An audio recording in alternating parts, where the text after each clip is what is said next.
story begins long ago with an ancient drawing of heroes. It shows how once a legendary company united with monsters to stop grand catastrophes. This team was known everywhere Legend, and at the head of the whole group stood Shin, the translator of everything. He and his friends spent days together doing the impossible.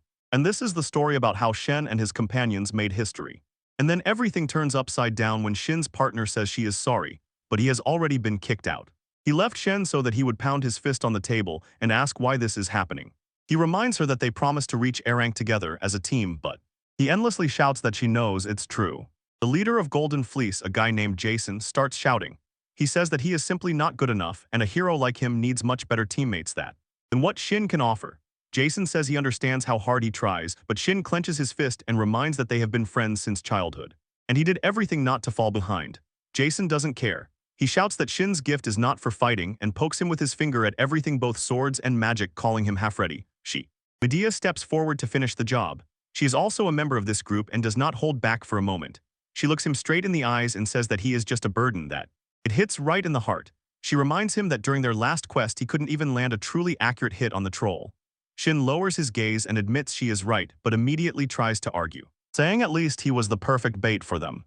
And when he looks at his comrades, he realizes they are not looking at a single fight but at his entire record. And he has to admit to himself, he has no skills that can really bring a fight to the end. He looks at his hands all scarred, rough from years of work.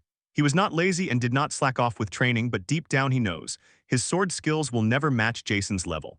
Plus, he cannot use high-level magic Medea, nor the healing stuff made by their other team, which Asu can use. This is a very difficult situation, and she begins to understand that his special gift may have reached its limit. Medea just looks at him with those cold eyes. She says the party is already moving to A rank, and there. Our plan is to turn Jason into a legendary hero. She tells him directly that with a gift like Universal Translator, he simply cannot keep up with the crazy fights that await them next. Medea tells Shin that he can no longer carry the burden. Shin lowers his gaze and finally accepts that they have already decided everything. He asks if Asu knows that they are being kicked out too and begins to wonder. She does not blink, making it clear to him that she is serious and that the whole group agreed to this decision. She steps back, simply saying his name and thanking him for everything he has already done for them. Shin stands alone, clenching his fist when he realizes she is right about him. He calls them one last time, tells Jason not to get cocky, and then asks Medea to look after him. And she says of course she will, since now she is practically Jason's right hand. Jason snapped and barked that he doesn't need any advice. He told Shen that losers like him should just get lost. Jason shouts for him to leave all their stuff and gold behind. Shin looks broken but says he will take everything to the guild later. In this world, being an adventurer is a real job. People do everything from hunting monsters. You look for treasures, but everything depends on the ranking system, from apprentice level up to legends who saved the world. She admits he was like everyone else, chasing the elite heroic badge until he, telling the bartender he needed another drink, ordered it. He stumbles through city streets, holding a bottle in his hand, and thinks his former party is actually the highest-ranked team in the city. And he remembers how it all started back in their small town. Just him and his childhood friends Jason and Ath set out to make a big name. Back then they weren't so strong and even a few ordinary goblins were enough to unsettle the whole team. She was always there to cover Jason, especially when he lost control and went on one of his usual rampages. Somehow they managed it, and as soon as Medea joined the squad, their reputation and careers finally started to rise, but for now. While everyone else kept getting stronger, Shin suddenly realized he was no longer growing at all. He could no longer keep pace with them. He clenches his fist in powerless irritation and knows the reason why he is still so constrained lies only in the strange gift he was born with. In this world, everyone is born with a gift, essentially, a random power that simply manifests one day and almost certainly determines your entire future. Shin lies there staring at the ceiling, wondering if he would be happier if he had never become a traveler at all. He lowers his gaze to his card and thinks that his power should really help in battle, not give what it gives. And he is thankful back to the times when they were just children playing together, before everything became so complicated. Meanwhile, Shin heads to the Adventurers Guild, where someone is screaming wildly, calling for a girl named Yumi. When he pushes open the heavy entrance doors and enters the main hall. As soon as he crosses the threshold, a whisper rolls through the entire hall like a wave. People whisper, point at him saying that's the one who was just kicked out of the Golden Fleece. Some start laughing and say, it's time to kick him out already because even the translator had no place in the top group. The chatter in the style of trash talk does not subside. People say the only reason he ended up there at all was because his friends felt sorry for him, and because of that Shin. Yumi finally breaks down, shakes so violently that she mocks everyone. She yells for everyone to be quiet because adventurers should not treat each other like trash. Angelina orders the noisy crowd to disperse, and the boys finally scatter and return each to their own affairs. She returns to Session, who is standing still. She is a guild worker named Angelina and lets him know that she is glad to have met him. Angelina says that she has already heard the news about how he was expelled, so she asks him to follow her to the rear to talk in private. When they are alone, Shen gives her all the money and equipment he saved from the former group. She takes it and officially verifies and records it in the guild's records. But Angelina is fed up with Ich says that after everything he did for the Golden Fleece, he doesn't have to pay it all back at all. Shin just looks at his hands, admitting that Jason was right, he has no combat power. He thinks he'll be lucky if he can hit a D rank himself. But Angelina does not doubt for a moment and shouts that he is completely wrong about himself. She looks him straight in the eyes and says that in her expert opinion he is easily a C rank adventurer, even without a party. She even suggests immediately giving him another top B rank team, and he feels a bit overwhelmed by her kindness. Shin gently tells her that he wants to try solo life a little first, and by this she understands that she was too intrusive. She quickly apologizes. Now she looks much more determined because she says he really wants to test what he is capable of on his own. He tells Angelina that her support gave him the push he needed. And Angelina understands that this is the perfect moment, so she calls him by name and says she has a specific task that she wants him to complete. She pulls out a folder and says that there has been a sudden outbreak of orcs in several neighboring caves. She asks if he agrees to go there to cut down some of them, and reminds him that if he brings back ears, as he always does, she will make sure he gets a decent reward for this job. And she also has a special request. She asks if he can use the method he has to look deep into the cave. She knows this is extra work, so she promises to pay him a separate bonus for the investigation on top of the usual reward.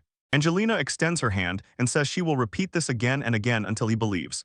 She has seen how much effort he put into his old group and the guild. She holds his hand and gives a big, warm smile, promising, even if everything is going wrong now, something big will definitely happen ahead. She has already seen enough travelers to know for sure. Chen suddenly blushes deeply and stammers thank you, but in a moment completely loses self-control. He asks if she will go to dinner with him, and immediately waves it off, saying he was just joking. Angelina just stands still, completely frozen and stunned, and shouts at herself in her head, what is she even saying, addressing him. Angelina let her know she has two conditions for this job. The first, he must return alive, and when she starts to ask what the second is, the moment comes. She winks and says he must invite her to a very good restaurant. She throws him a playful look and asks if they have a deal. He is so hyped that he literally jumps for joy as he sets off, shouting at the top of his lungs. He makes his way to the city carriage stop to catch a ride and go to the dungeon. While he is there, one of the horse guards notices that he is in a great mood and asks if something good happened. Shin says, yes, but the horse ordered to forget the worldly trifles and just give the carrot. The horse adds that it really wants to eat some fresh green grass, so she just nods and says she will take care of it. He thinks about how exactly his translation gift works. It allows him to talk to animals and even monsters, but he still can't help thinking that it would be better to have a combat gift like the Sword Saint. He knows if he had something meant for battle, Jason and the rest of the group probably would never have kicked him out. But as soon as he sat down in the carriage, a company of rough-looking guys appeared and asked if he minded them sitting next to him. Those who looked like real bandits noticed a girl sitting alone with a hood on her head in the carriage, and one of them pointed at her. And she looks like she is traveling alone. He moves closer and asks if she wants to join their group, promising a fair share of everything they find, and that's it. The man starts laughing and adds that the deal also includes nighttime entertainment. She just watches how it unfolds and thinks the offer even sounds okay until the girl immediately cuts him off. She says she doesn't like cooperating with someone weaker than herself, and even a small child is better at hitting on girls than him. The man immediately loses his composure. He yells at her and pulls back a giant fist to make her shut up. And she understands. This is about to become a catastrophe, but before the boy manages to land even one blow, the girl takes off into motion like lightning and flips him over her shoulder. He crashes onto the floor of the carriage with a bang, all in fear. She snatches the blade and says, if he doesn't stop, she will make sure he never breathes again. The man begins to tremble, begs to stop, and insists it was just a joke. She sits right there in complete shock. He realizes her speed was on another level, even faster than Jason. The girl shifts her gaze to him. She tries to figure out the situation and says that other adventurers would probably celebrate if she took down that boy, but he immediately corrects her. No, they would instead attack her. He just scratches the back of his head and tells her he will remember this. Leaving the girl standing and staring at him, she still doesn't understand what he is even talking about. The hooded girl ties up her sword in its sheath and says it was nothing, stands still and thinks about what just happened. But everyone disperses each in their own direction into the forest, so Sheen just waves goodbye to the group and the mysterious girl. He He stands on a dark, steep slope, holding a torch, and tells himself it's time to gather everything together and finally move on. And he notices a familiar face dripping from the cave wall. Sheen says hello, and the slime replies that quite some time has passed since they last saw each other. Shun sits down to talk while the homeless slime chews some herbs. Shun realizes this kid is actually going through a solo trial, and Lime asks if she plans to continue being alone. She says it's not forever, but he wonders, why is the slime even asking? Lime immediately gets to the point and asks if she would agree to take him with her on his journey. He double-checks that the annoying blonde leader and the sullen mage have finally left, because he really wants to set off on an adventure with Shin. Shen is actually touched by the offer. He looks at the little slime with complete admiration. Lime starts joking about how he will one day rescue a princess, and somehow Slime officially joins Shin's party. Lime jumps on Shin's shoulder as they set off on the road and asks what their plan is and what exactly they have in mind. Look back at the bats in the cave, explain how they are studying the orc raid, and ask Lime if he has heard anything. Yes, Lime thinks, reviewing the mentions. He heard that the orcs recently got themselves a completely new leader. This new chieftain truly hates humans, so the orcs, who usually hide, are now rummaging all over the place. She understands. The whole pack has been turned upside down just because of one guy at the top, and Lime warns him, keep an eye on your back. And they should agree. During the investigation, they need to be much more careful, thanking the little slime for the tip. He notices a trio of goblins ahead. They don't pose a big threat, but leaving them behind and walking away will only cause trouble later. So Shen grabs his sword and asks Lime if he can go ahead and clear them out, because it's unbearable how they attack every time they see him. He rushes in quickly, and with one clean sweep of the blade cuts through the group. Having sheathed the sword, Chantal is already all business, and Sliz then praises him for the quick work. Lime starts spouting some strange nonsense about some website, but she just elbows him and says to wait because they only met today. The little slime sessions name, and Shinju nods, confirming that they are sticking to the plan they talked about earlier. He walks through the dark cave with a torch when an arrow suddenly whistles past and hits the ground right by his feet. Ocean freezes and looks around at the shadows, asking what the hell is going on here and what the point of all this is. A group of guys appears and the leader nods, demanding that he act calmly, then calls him a burnt-out B-rank adventurer who has rotted and decayed. She just looks at them and says that he doesn't remember doing anything that would make them so angry, and recognizes them as the guys from the tavern. The leader shouts at him, "Shut up," says that old Captain Shin made them look like complete idiots and now they are taking it out on him. Shin realizes that Jason is still causing him trouble, even after Exile says that this guy was always bad at making people understand him. He tells them that they are picking on him only because he is alone, and that cowardice is exactly the reason why they are all stuck on Searing. He admits that fighting 8 at once will be a total headache, but then turns around and asks if they are really sure about this. Shin reminds the group, the guild has strict rules forbidding adventurers from fighting each other, and the bald leader just laughs and asks who really cares about these rules. He leans closer and twists his face, saying that if she just dies in this cave, no one will have to go and report about them anyway. She doesn't even look scared, she just tells them, if they behave like that, he has no more reason to hold back. The cave becomes completely silent for a second, and even though she is just standing there with his torch, the leader starts to get a little nervous. He tries to shrug it off, shouting for him to stop and not scare them, asking what a loser with junk, a translator, and a gift can even do. Chen just throws him a cold smile and says that now he will show them how a translator really fights. But the leader calls it a bluff and orders his guys to take him. Before they can move, a dull, heavy thud echoes in the tunnel. The sound rolls along the walls, and the thugs freeze, looking around in awe. Just then Lime bursts into the light, flying, shouting that the hero has arrived, and apologizes for the delay, saying it took a minute to bring the orcs here. Chen shouts that the bait worked perfectly, and one of the guys immediately realizes they are in deep trouble, screaming wildly. A whole pack of orcs is coming at them. The orcs jump out of the darkness and rush forward.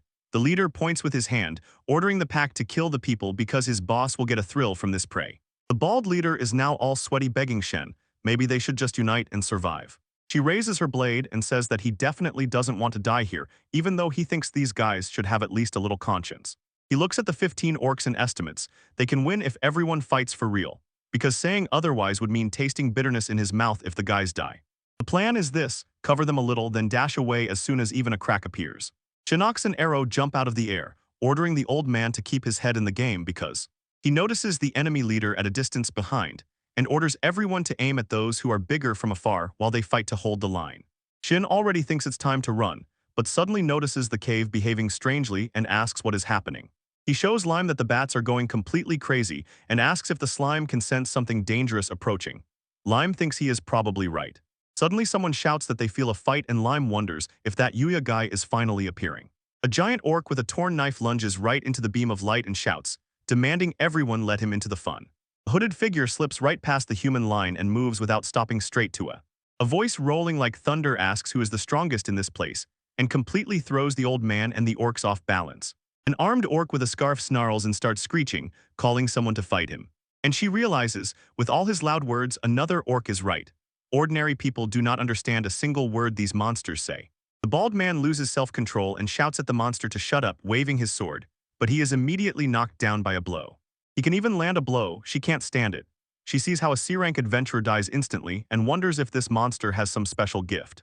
The orc tears into an attack against Chin, throwing that just by the way he moves it's clear. He is the true main force of the whole team. Chin shouts to Lime to prepare because the slug is already moving, saying he knows exactly what needs to be done when the orc strikes Shin's sword with a heavy attack, forcing him to cover himself with everything he has. The orc is completely stunned. She really deflected his heavy blow and even admits that the guy isn't so bad after all. He tries to crush Lime with his huge foot, but the little slippery creature is too fast so. Alive just bounces back with a light whoops, and the foot strike only hits the ground without any contact. The orc is delighted that Shin has a tamed slime at hand, and says he is one of the most interesting people the orc has ever seen. Then they start clashing swords again. Shin finds it hard to hold him off and thinks this guy is a real idiot. The more they fight, the clearer the transforming creature realizes. This monster is probably stronger than Jason. Suddenly Shin hears a voice near his ear. It barks orders, run left then right. And he moves exactly at the moment he was ordered, dodging literally at the last moment so that the hooded girl flies in and manages to swing at the monster. The girl says she knew it and shows she hears her prophecy properly, that is, since they finally stand together ready to lay this huge orc to rest forever. The mysterious girl in the hood looks back at you and wonders if he is okay, although she was the one who just saved him. She even calls him her savior. Shin tries to force out a thank you, but keeps stumbling and mixing up words all because he can't believe she just called him savior. Looking down at her, he froze, completely surprised. Her hair a shade of red, brighter than any fire, and it wraps around her as soon as the light hits. Right now everything gets serious like. The girl stands still, a true professional, and her cloak catches the wind. Her blade tears through space with a flicker, slicing the air with a sharp whistle. This finally made Shin remember where he knew her from. Exactly the same mysterious person was sitting in the carriage earlier. The orc is thrown back, he drops to one knee, and Shin and the girl stand nearby, ready to finish the fight in the very heart of the cave. The girl looks truly furious that the monster managed to deflect her strike, but the orc just grins boldly and tells her that she is actually not bad for a human girl.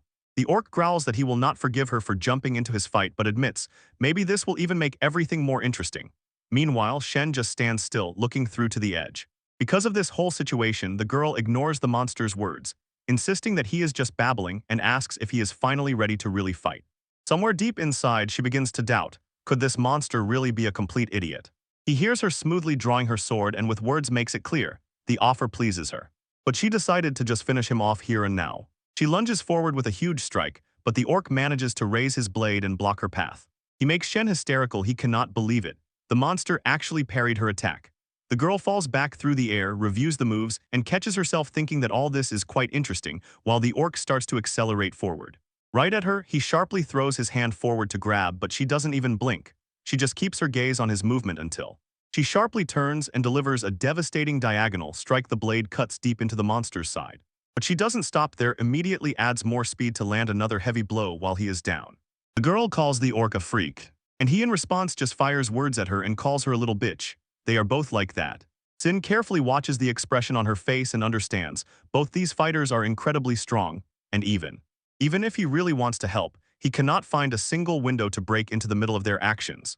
Cool and back and forth, she honestly is impressed by how skillfully he deflects her attacks, but the orc he gets even more fired up and demands that she tell him her name. Suddenly the monster stretches out his hand and grabs her sword with a bare palm, which can. Zashin has a hysteric fit as soon as he realizes that guy deliberately took the blow to lure her and trap her. While Shin was guessing what the monster planned next, the girl decided, that's it, she will put an end to this right now. Unleashes an incredible strike with a fiery saber, which causes a huge explosion. She is completely overwhelmed by the power of this girl. He does not believe that she released so much fire without uttering a single chant and begins to wonder if this was her main finishing skill. While Lime looks at the smoke and thinks the orc should be dead after such an explosion, Shin rushes to check the slime, just happy that his friend is still intact. But as soon as the smoke begins to clear, massive boots appear on the ground and they are still standing as if nothing happened. The girl looks back and cannot believe that the monster is still standing upright. The Orient General stands still, and a dark aura swirls around his body, telling her that since she showed him a move, he will repay the debt right now with the same.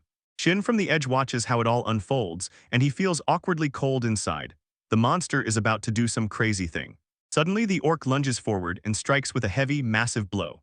So fast and so powerful that the girl barely manages to realize what real trouble she has gotten into. A gigantic blade flew and spun in the air, all covered in blood from the force of the exchange. The weapon with a dull thud presses into the stone wall, trembling from the impact, while the orc stands over the girl. It turned out she managed to move at the last moment, barely survived, avoiding a blow that would have definitely ended it right there. The orc looks at her and admits that she is the first person who has ever dodged his Yuya Konkin, and he looks as if he is even a little impressed. The girl looked at the orc and admitted, he is not so bad because she really thought her passing attack would be the end for him. But the monster does not give her a second to rest. It throws itself into another wild attack, and she completely loses her vigilance. Lime shouts that this man is acting very strangely, and she meanwhile notices. Despite all these wounds, the orc's speed and strength are really increasing. While the girl tries with all her might to hold on in the fight, Lime throws a comment that things look worse and worse for her, and she begins to wonder if she can do anything at all. The orc roars right in her face so deafeningly that from the pressure she barely manages to keep her defense. The monster just screams, confused by the heat of the moment, and he pushes against her from above, raises his weapon for a strike, one that seems capable of ending everything once and for all. She was completely horrified when he realized. The orc had just knocked out his own people and bursts out with a question: could he really have just killed his own comrades? And the orc doesn't care. He orders them to stay away and not get underfoot because nothing will stop his fight. He wonders if this is exactly the madness they mean when they talk about a warrior's pride. But then he notices something else. The girl in the hood stops and looks around. Something about this situation makes her nervous. When the orc finally spoke, he apologized for all the problems his partner caused. Shin steps forward to the fallen enemies and addresses the orc warrior. He says he has something to tell him, and what exactly?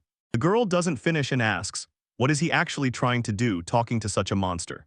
Shin simply says, let all this go for a second and leave it to me. The orc asks if Shin is just another one who gets in his way, and Shin replies, it's not about that. He tells the monster he has a proposal. He will heal him so the duel can be restarted fairly. The girl got completely confused and asks Shin what the hell he thinks, and he just says, look and look. He reaches down to grab something while the girl watches completely bewildered. Then, Shin explains if these wounds are not treated, the orc will die here and right now. But if he is healed, he will live to fight another day.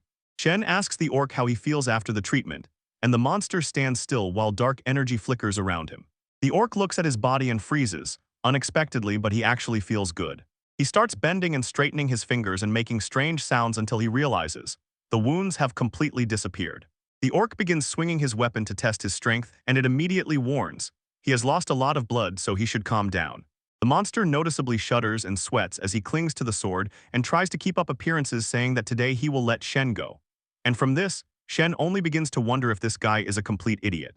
Chantal orders him not to die until they get their real fight and stops when she realizes he doesn't even know his name. The orc says his name is Shwine, so Shun introduces himself and shakes the monster's hand before they part ways.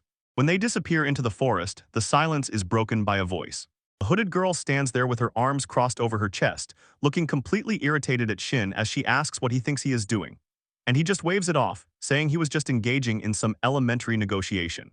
He apologizes for not consulting her first and says, promising a rematch is the only way to make the orc leave. But she replies that it's not even about that, and that's exactly what confuses him. The girl, hooded and completely lost in thought, asks Shin if he really seriously believes he can talk to monsters. He just casually tosses crumbs to the little bird while explaining his gift. Supposedly, it allows him to talk to anything that has a will, and he considers it incredible. Shin brushes it off, saying it's a useless, silly gift item that only works for conversations, and even recalls how he was kicked out of his old party because of it. He gives her a genuine smile and says that even if it is a weak force, a compliment from her makes him happy. The girl becomes completely confused and wonders if he is really so helpless, then asks how her voice sounded to him. She finally understands why her voice sometimes sounded like a double. She puts everything together and reveals her secret. But it seems this does not bother him. He waves his hand and thanks her for saving his life twice. The girl begins to tremble with tears and blushes. Overwhelmed by a wave of emotions, now she knows that he heard her true feelings very clearly. She completely loses control and throws herself at Shin, embracing him with huge hugs, and through tears exclaims that she has finally found her rescuers. While the little bird is simply happy, it smells so delicious, but suddenly it panics from the unexpected touch and the feeling of such softness. Lime emerges right between them and casually greets that couple. Cassandra steps back a step, blushes from embarrassment, and admits that she is really confused by all this. It turned out that her full name is Cassandra, and people know her as an enchanting prophetess. Shen tells her that he is the one who should apologize, then introduces himself and starts throwing Lime again. He says that she also plays alone and still can't quite believe that he can talk like this with monsters. Shin simply gives her a warm look and says that she has a very beautiful name and that makes her stop for a moment and look up at the sky before telling him that if it's okay with him. She wants him to join her and asks if she is serious about creating a party. He is completely confused and repeats her words as if he can't believe what he hears. Cassandra just looks at him a soft, rosy smile and asks if he really wants this. Then the events return again to the main guild residence. Angelina examines the things she brought back and sees that the orc tribe is increasingly restless because of the new leader.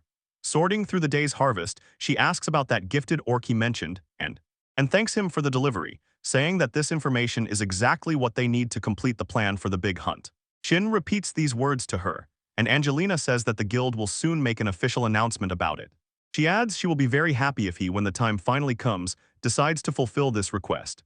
She begins to run through in her head how much has happened today, and suddenly remembers those guys from earlier. He asks her if those guys who tried to grab him this morning have returned to the guild. Angelina says there has been no word from them yet, and although the veteran guys who shouldn't get into trouble should not have caused any problems, she still looks a bit worried, and will soon ask if something has happened somewhere that she needs to know about. Before he can answer, she throws him a look and says, whatever happens, she will always be on his side. She started to sweat when she tried to pretend it meant nothing. He says they just accidentally crossed paths in the cave. Angelina just looks at him for a moment. She says she won't press the issue if it's his story, but it's clear she doesn't believe him and suspects something. Suddenly she sharply claps her hands on the table, leans forward and demands, who was the woman he returned with? A frightening expression appears on her face, and she asks if he really tried to flirt with girls while he was supposed to be on adventures. She heavily sinks onto the counter and, muttering to herself, grimaces, saying that it's completely wrong to look for connections in a dungeon. Chimpanix waves her hands and declares that she misunderstood everything. He swears this woman just pulled him out of a serious trouble. So he tries to push the conversation forward, asks if she knows anything about what kind of adventuress Cassandra really is. Angelina pulls out the guild records and notes. She is apparently quite famous in some circles under the name Cassandra of Calamity. Records indicate that she is a solo adventurer with a beer anchor, with blood-red hair, and even stands out when diving into high-level dungeons with the team. She is known as a skilled fencer who wields a unique weapon from the east, a katana. Records say that Cassandra is a survivor, the only one who always returns alive from her missions, and Angelina say her skills are real level, even if she would never advise joining the party with her. She explains that it is only a rumor, so they cannot know for sure, but usually there is no smoke without fire.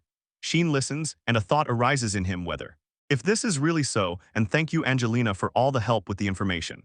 Shin recalls that meeting with her. He simply cannot believe that she is a bad person, so he decided there is something more to this story. So he decides he will figure it out himself.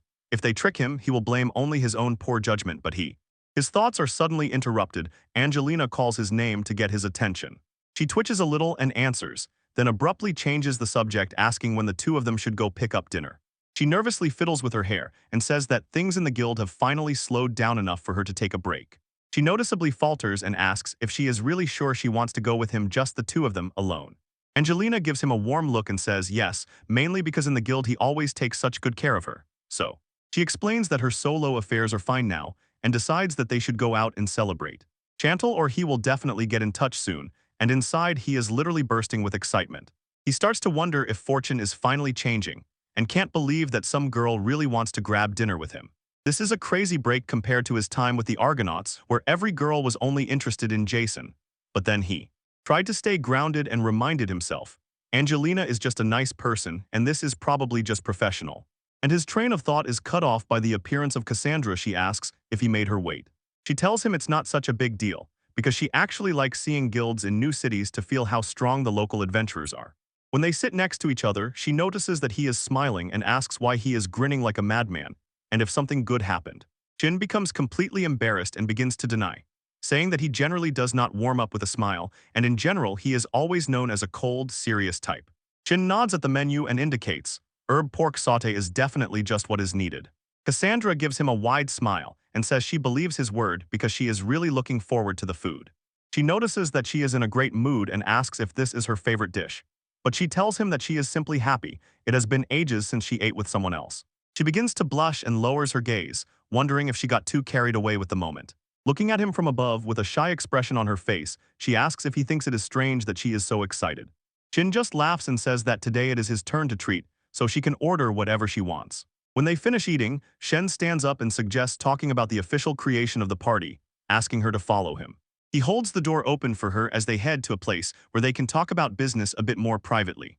As soon as they settle down, Shen pulls out his card and says that it is worth starting with a mutual exchange of guild cards, then asks if she has any problem with that. Cassandra reaches for her card and says that this is actually the best idea. It saves her from having to explain her situation out loud. Shen looks at the card, his jaw almost drops. It is filled with rare high-level skills he has never even heard of. He tries to decipher the description of the gift, but part of the text is completely blacked out. And suddenly he realizes she is actually a half-blood. Cassandra tells him that there are two things she needs to say. She touches her hair and confesses. Apparently, he has probably already noticed she is not quite 100% human. She looked away a little sadly and told him that she was a half-blood with demon blood. He was completely exhausted, and he asked if she was really talking about a demon. He needs to be sure, so he asks if she means those demons from the legends. He begins to think about demonic race entities renowned for their power, which is practically off the charts. Stories claim that they are actually descendants of gods. They were expelled from power after losing a huge war to conquer the world. In modern times, almost no one has seen him with their own eyes, but everyone has heard legends they are extremely powerful. Shin says they definitely exist, but usually live as complete recluses. Cassandra admits, although it is her bloodline, she has never met one in person. He finally realizes the legendary god-tier blood is actually already flowing in her veins. Shin rubbed his chin, trying to understand how she could be a half-demon, and she quietly and without unnecessary words simply confirms. He is right.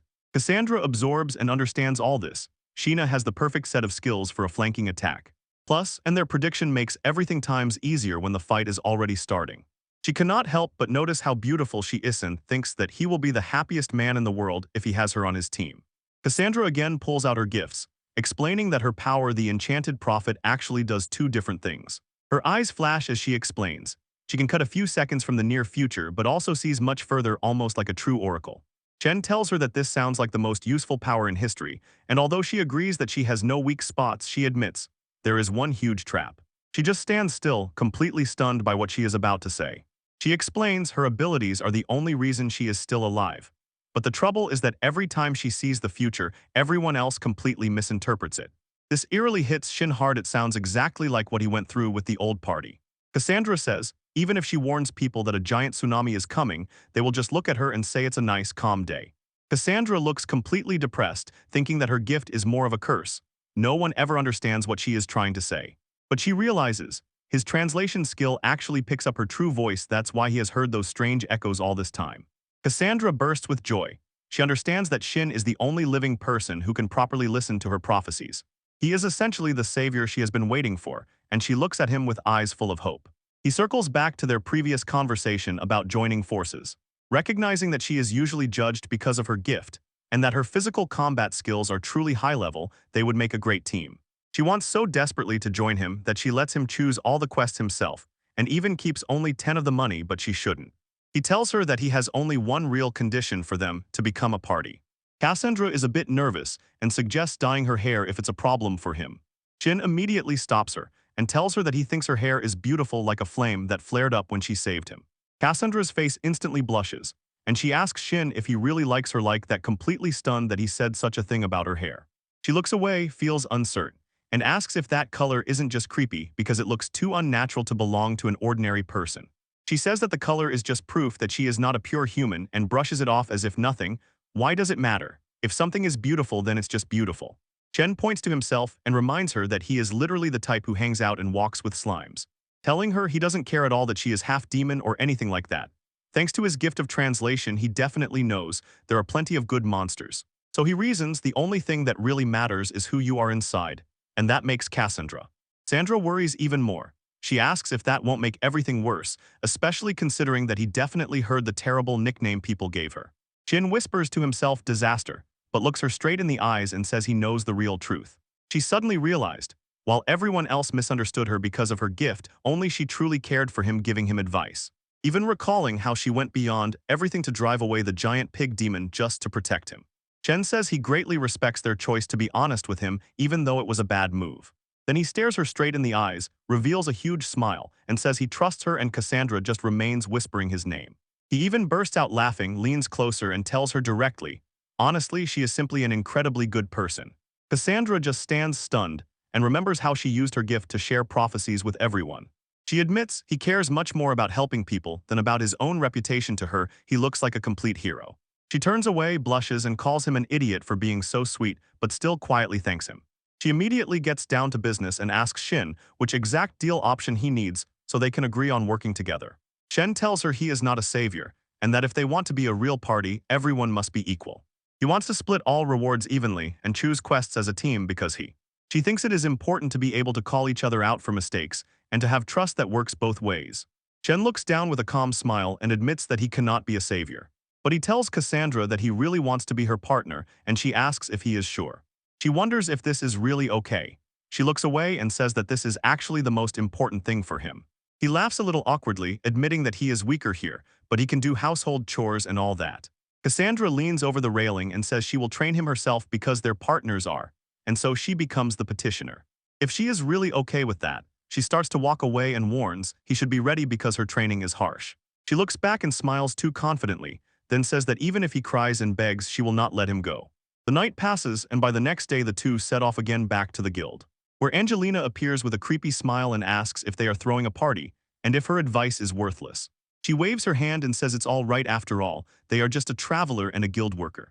Angelina looks very irritated and asks Shen if he even needs the advice she gave him earlier because he must understand this because he was warned about her, but he still knows. It is necessary to explain that the rumors are just a big misunderstanding. Meanwhile, Cassandra wonders why the guild worker looks at him as if he is trash. After reviewing her clipboard, Angelina tells Cassandra, since she is B rank and the charmer and lover Shin is only C rank, they will have to take a special request that works as a certification exam. And she just stands still, completely stunned, realizing that she is treating him even worse than before. Angelina continues, saying she knows. They are both experienced, but Cassandra cannot fight alone because she has a higher rank. She explains if they manage to complete the job safely, the party will be officially promoted to B rank. Cassandra is on edge. She approaches Shenitz and announces their first real mission together, telling them to give it their all. And Shen just looks completely exhausted and barely holding himself up weakly agrees. Angelina stops them, says she is just asking because she is curious, but actually wants to know how they really came together as a duo. And she asks Cassandra if she would have aggressively approached her to make her join, especially considering that earlier Cassandra refused Angelina's offer. Shin completely loses it, doesn't understand what the hell she is talking about, and tries to explain that there is a real reason for everything. Angelina understood. Shin planned to go alone, but Cassandra almost pleadingly pulls him into the team. She says she will do absolutely anything for him to take her with him. From this, everything looks even worse for Shin. Cassandra tries to take the blame on herself, saying that she was the one pushing the party, but Angelina is just shocked and disgusted. She cannot believe that Shin allowed some girl to say such things as if she would do anything for him. Cassandra sees no problem and happily tells the guild staff that she is not trash at all and not a bad person. She digs the hole deeper and deeper, says that Shin complimented her last night and called her hair beautiful. Shin begins to lose self-control, frantically demands that she choose her words more carefully before. Cassandra adds that some garbage man would not be so pleasant. Angelina, however, dwells on that last night and becomes even more critical of how they got so close on the very first day they met. She makes a sharp remark that Shin sure knows how to behave with women. It is clear that his innocent image does not convince her. She even throws at him a mention of his old party, Golden Fleece, and says that back then he supposedly also managed to get quite close to that Sue. Angelina finally reached her limit and ordered him to just shut up. It seems that his vulgar behavior is literally contagious, and she does not want to have anything to do with it. Shin is driving himself crazy trying to explain something. Supposedly, there is a reason for everything Jevon why his hair is tied up. And Cassandra begins to worry and asks if he lied last night and if he really hates her hair. Shinu has to frantically swear that he spoke sincerely and that he truly and genuinely considers her hair beautiful. Angelina completely withdrew from all these quarrels. She tells them to take their kissing somewhere else because she really has work to do. And as soon as she confirms that their application has been officially accepted, she starts packing up to leave and shouts for Cassandra to follow him. Angelina reaches out her hand to him. For just a moment, a feeling appears in her gaze, as if she is about to miss how it is to have him nearby. And she calls him one last time, ordering him to return home alive and safe. Jin only flashes a big smile and shows a thumbs up. She is completely confident that she will return safe and uninjured. Next officially starts the B-rank quest, and the two of them head deep into the forest to start hunting trolls, which really shouldn't have happened. I feel a burning inside. He tells Cassandra that it's time to set off and she is right here nearby. Cassandra nods and gives a thumbs up, saying that if he just applies her technique, all of this will be a trifle. She assures he will definitely give it his all. But she starts to psych herself up, says that first they need to find the target because reconnaissance is usually the hardest part of the job. Shin looks at her confused and says that they have already finished reconnaissance in this, he is far ahead. Chen talks to a small bird and translates for Cassandra, says that in the forest they will be guided by 3 creatures to the right place. Cassandra looks completely impressed and tells him that she actually finds his translation skills very convenient. So Shin explains just talking won't make friends, but thanks to his skill he has plenty of monster allies at his base. Cassandra understands. It seems he has already chatted with slimes and bats in the cave. She asks if he uses them to track where the monsters are hiding. She begins to make her way through the dense forest, forging a path over uneven, rocky terrain. And it doesn't take long before he notices something worth picking up. He boasts with a handful of grapes and rare herbs, and Cassandra can't believe he just found such high-quality materials like that. She does not understand why any party could release a person with his talents, and then, throwing a glance at him, asks if he was fired for flirting with all the girls. She completely loses her temper, starts waving his hands in all directions and shouts that he was fired because he is weak, and that she herself saw his low status. He looks away and explains that those girls are only his old childhood friends in Medea, and that he was always told his job is only semi-serious. Cassandra tells Shin that he needs to stop babbling about girls and focus. She explains, he misunderstood everything because everyone in the party has their own job. And it all comes down to positioning, how fighters hold together on the front line and mages strike from the rear. And she says, even if he considers his skills simple, being intermediate in everything makes him the perfect support. Chen Zhen pressed she knows so much for a solo player, and only blushes, admitting that for a moment she prepared exactly for such a moment. She lowers her gaze for a moment, feeling the weight of the moment. She says, this is some incredible responsibility. She does not let the mood hang heavy, she disperses it and gets excited, shouting that they will make the best party in history out of this. He checks with the bird, the target is already close, and Cassandra only smiles and says that she is itching to start. When a huge troll blocks their way, these creatures are the highest test for sea railers, they weigh more than any orc. But strength is not the worst, because their crazy healing ability makes them a real nightmare in battle. Any hit that is not a finishing move simply heals instantly, and because of this, it is impossible to wear them down with weak attacks. Jin recalls the time with the Golden Fleece. They could kill a troll with just one, delivering a single massive deadly blow, and even then the strongest magic of Medea was needed just to not. Barely manages the job. Looking down at the monsters in the forest, he realizes, in his new team there are no insanely strong, high-level spells to rely on, so the only real chance is to rely on Cassandra's insane sword mastery and her sharp blade. He watches from the ledge, trying to. He has to figure out how to buy her enough time so she can actually kill one. When he asks how much time she needs, she casually says 5 seconds, and that's enough to. He stands, his head spinning. He can't even gather his thoughts, such speed is hard to comprehend. But Cassandra is already moving on to the plan. She tells him she will instantly take down 2 of them and leave the last one for him. She starts thinking this might actually work until the end. It hits him, he gets a little nervous and asks if she really suggests he take one, and that's it all by himself. Cassandra just throws him a confident look and says everything will be fine. She even promises to cover him if things get ugly and go wrong. Before she makes her move, she tells him she truly believes in him. She shouts that she'll see him later and turns into a solid blurred trail, speeding through the trees and crashing into the ground right in front of the trolls, smashing it. Shin hears her words and counts in his head. If she has such confidence, then let her try. Cassandra's sword decapitates the troll, even before he manages to realize that she is already here. She doesn't stop for a moment. She extends her hand and shouts for the flame to splash onto the next one. Cutting the leg in half at the edge of the lunge, she slides across the ground and shouts Shin's name to signal time. The second troll is completely blinded by the fire magic she left behind, so Shin gets the chance he was waiting for. He stands right in front of the remaining giant creature and shouts that its opponent is here, right before him.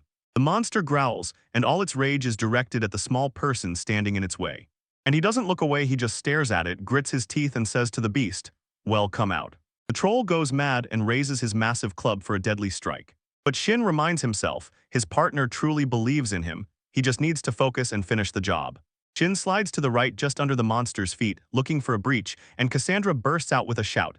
This is the moment they were waiting for.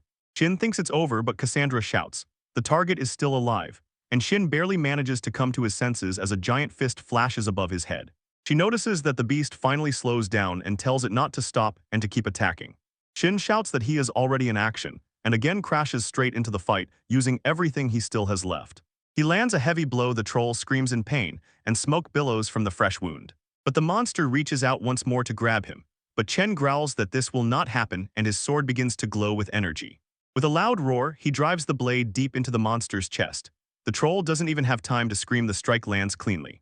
She stands still, breathing heavily, watching as smoke rises above the huge body and finally remains motionless. He leans on his sword and can hardly believe that he actually won, while Cassandra rushes to him with raised hands and wildly rejoices for him. She says that he is officially ready for the real world, laughs, and insists that he is many times better than she ever expected. Shin laughs and admits that he himself is really surprised by his growth, but tells Cassandra it's only because she was such a wonderful teacher for him. They both slam a strong fist punch, celebrating the victory. They move to the city and head straight to the huge towers of the Adventurers Guild. Returning to the counter, Yumi throws them a wide smile and lets them know that the appraisal for the magical stone of that troll is finally ready. She officially congratulates Shin for achieving B rank, and says that although Angelina is currently in a meeting, she will still be incredibly happy. Shin says that he really hopes that is the case because he feels he has been in her debt for a very long time. Yumi just giggles and says that he is too modest, and then she lets them closer and announces the news. She has been appointed to coordinate a huge new project that is about to start.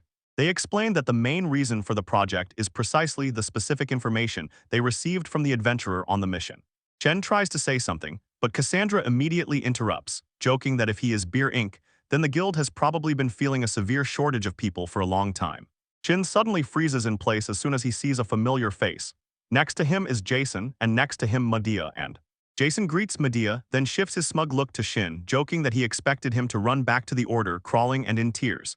But instead, Shin appears with a girl and Jason teases him, saying he pulled it off well. Cassandra bites back, "That rude bastard," and asks Shin if he really knows this guy. Shin explains Jason is the leader of his former team, Golden Fleece.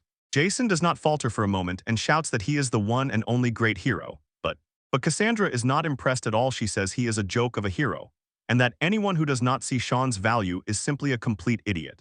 Jason completely loses it and starts shouting, demanding to say what she just said, then threatens to kill her right there while Medea desperately tries to hold him back.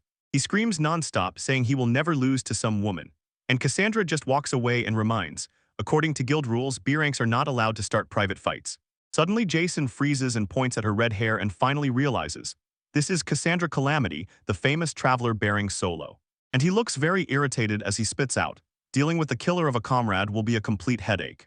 The comment hits a sore spot clearly, and Cassandra noticeably flinches while quietly whispering to herself that she really did none of that. Medea, shocked, looks up at Jason and asks what he just said. Jason yells at Shin to find out what he imagines, but Shin does not give up and replies to Jason that he needs to apologize to Cassandra. Shin says he doesn't care if Jason mocks him, and because of this Medea looks quite confused. But suddenly he raises a shout, saying he won't let anyone insult his partner and demands an apology right now. Jason snapped back that everyone calls Shin a loser, and it's impossible to deny the truth. But Shin sharply pressed himself against his face and growled that he is completely wrong. She doesn't stop, shouting at full strength that the fact he is even standing here alive is already sufficient proof that Jason is wrong. Jason just clicks his tongue and says that she finally noticed how things really are, so Medea steps forward. Arguing is pointless, and suggests settling everything through a demonstration fight. She doesn't hesitate and immediately says that he will take them, but Cassandra moment by moment shouts for him to wait. Cassandra tells him let her handle this, and when Shin looks at her he understands, despite her reputation she is truly a master of fencing. She tells him that this is even more reason for her to take on the matter, especially since now this whole mess is a matter of reputation for both her and him. Jason just starts laughing out loud, mocking them and how Shin let some woman cover for him, and even jokes that he probably lives large. Cassandra points her finger directly at Jason and commands, "Shout while you still can," because she is taking Shin's place in this fake fight. Cassandra places her hand on Shin's chest to hold him back, and only then does he finally realize what she has planned. Jason starts shouting to the crowd that he is worth many times more than Cassandra ever could be, and asks everyone if they are ready to see him get to work. Cassandra simply throws him a look not at all impressed by the noise, and asks if he is really ready to start. The excited crowd raises wild cheers, shouts for Jason, and drives the outsiders straight to hell. And Yumi watches from the side very anxious about how all this will turn out. In the stands, everyone becomes even more aggressive, some man shouts at Jason to break the red-haired girl's nose. Jason catches that creepy expression on his face and starts twitching his finger, telling Cassandra that he already definitely knows what her special gift is. He throws the sword over his shoulder and tries to look cool, telling her that since he is a gentleman, he will allow her to take the first shot. Cassandra doesn't miss a single hit and tells him that she gladly accepts this offer as soon as she activates her skill Flambridge Flame Leg. She moves so fast that a trail of fire remains behind her, and before Jason can recover, his smug face changes into a mask of pure horror. She delivers a devastating hit, and a shockwave rolls across the entire arena. Cassandra stands calmly, and the power of her attack speaks for itself. Jason lies face down in the middle of the broken arena floor completely unconscious, while Yumi screams his name in despair, and the crowd silently freezes in complete shock. Smoke is still pouring from the hole in the wall where Jason landed, but Cassandra is just standing there as if nothing happened. Meanwhile, Shen is jumping for joy. The crowd is going crazy. Some shout about the insane power in Cassandra while others can't believe what they are seeing, and she just smiles at the victory. Angelina bursts onto the scene completely panicked. She demands an immediate explanation for why there is such a huge mess here and where all the noise is coming from. She stops dead in her tracks, seeing the destruction, looks around and almost can't hide her surprise when she sees that she appeared at exactly this moment. Yumi literally clings to Angelina and sobs so hard that her eyes sting. Angelina is momentarily distracted from the whole spectacle and tells Shen that he has to explain himself. She says she understood the essence of the fight, but in reality, she has something much more important than asking Shen to follow her. Angelina leads them away from the arena, waving her hand, "This way," while Shen walks behind and feels that this whole story is very tense. They reach a quiet corner of the library where Angelina sits them both down. She looks them straight in the eyes and says they need to stay calm at this moment. She explains that another group of travelers went into the same cave where they had just been, and then drops the news. Everyone except one boy was erased. Those few survivors from the cave are now in a pitiful state. One boy is lying right now all in bandages, completely broken by a pig demon. He managed to send a message before he fainted in the clinic, and since then, plus what she told them, the guild is gathering everything together. Shen looks extremely tense when he hears that the guild is about to announce an official emergency mission, which means everything is becoming real. Cassandra says that before sending the order, they do one last final inspection, and Angelina asks Shen to tell her word for word what exactly happened in that cave. Shen shifts his gaze to Cassandra and agrees to tell them everything he saw. He already understands how high the stakes are now. An emergency mission is a completely different story than the usual orders that adventurers typically take from the board. This is a direct command. While people usually choose quests for themselves, the guild waits for specific adventurers for extraordinary situations, and high-ranking players have no right to refuse. Shin realizes the city is on the brink of a huge crisis since they have to resort to such forced missions. The tension is palpable in the air. After finishing explaining the whole situation using the map, Angelina thanks him for laying out all the details so thoroughly. A serious expression appears on her face and she points. Besides the man they just met, there is a much bigger problem. Angelina explains that it is best to consider. The enemies have special abilities that strengthen their entire team, making them even stronger and more dangerous than usual. She looks almost scared when it dawns on her. She asks if it really is about the Orc King. Cassandra asks if he has heard about it, and he says he remembers. He once read about this creature in old guild records. Decades ago, the army led by the Orc King once marched from the cave to the city, and even with small forces they destroyed everything. The guild had to throw all their air ranks to stop them, yet they still lost 2 fortresses with many lives. Cassandra notes, even if Erang then fought back, it turns out the story can repeat even now. Angelina thinks that this blow is not as strong as that of the old Orc King, but it is still a huge threat that they need to suppress. While the enemy forces have not yet grown, Shin does not hesitate at all and immediately tells Angelina he and his squad want to help. He considers this a successful move and Cassandra agrees. This is the perfect first mission for them as soon as they set course. Angelina breathes a sigh of relief and thanks them for taking the initiative, then says they need to review the plan before the news becomes public. A few days pass after the conversation about the Orc King, and it seems everything is starting to move. They return to the guild. Shannon Cassandra walks through the main hall and people start pointing fingers and whispering about how Cassandra seems to have gotten rid of Jason. She says she is getting a lot of attention but immediately corrects him. This attention is not only to her but to both of them. After that, she asks if it is time for them to leave. To find Angelina, she is here waiting for them with a big smile, greeting them warmly and kindly in the morning as if she gets to work. She says the guild officially invited them to take on an emergency mission and she will not hesitate, immediately agrees. They are on the job. Since he considers this place a second home, Cassandra also agrees.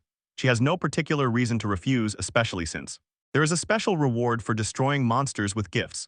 She looks ready to set off, admits she is just itching with impatience for a good fight, even when already dead.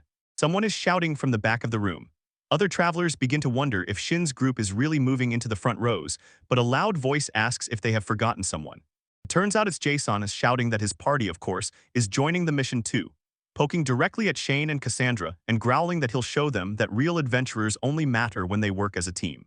Next to the rest of his members, Theseus and Adelante stand right here, together with him two more C-class solo fighters who have already joined his group.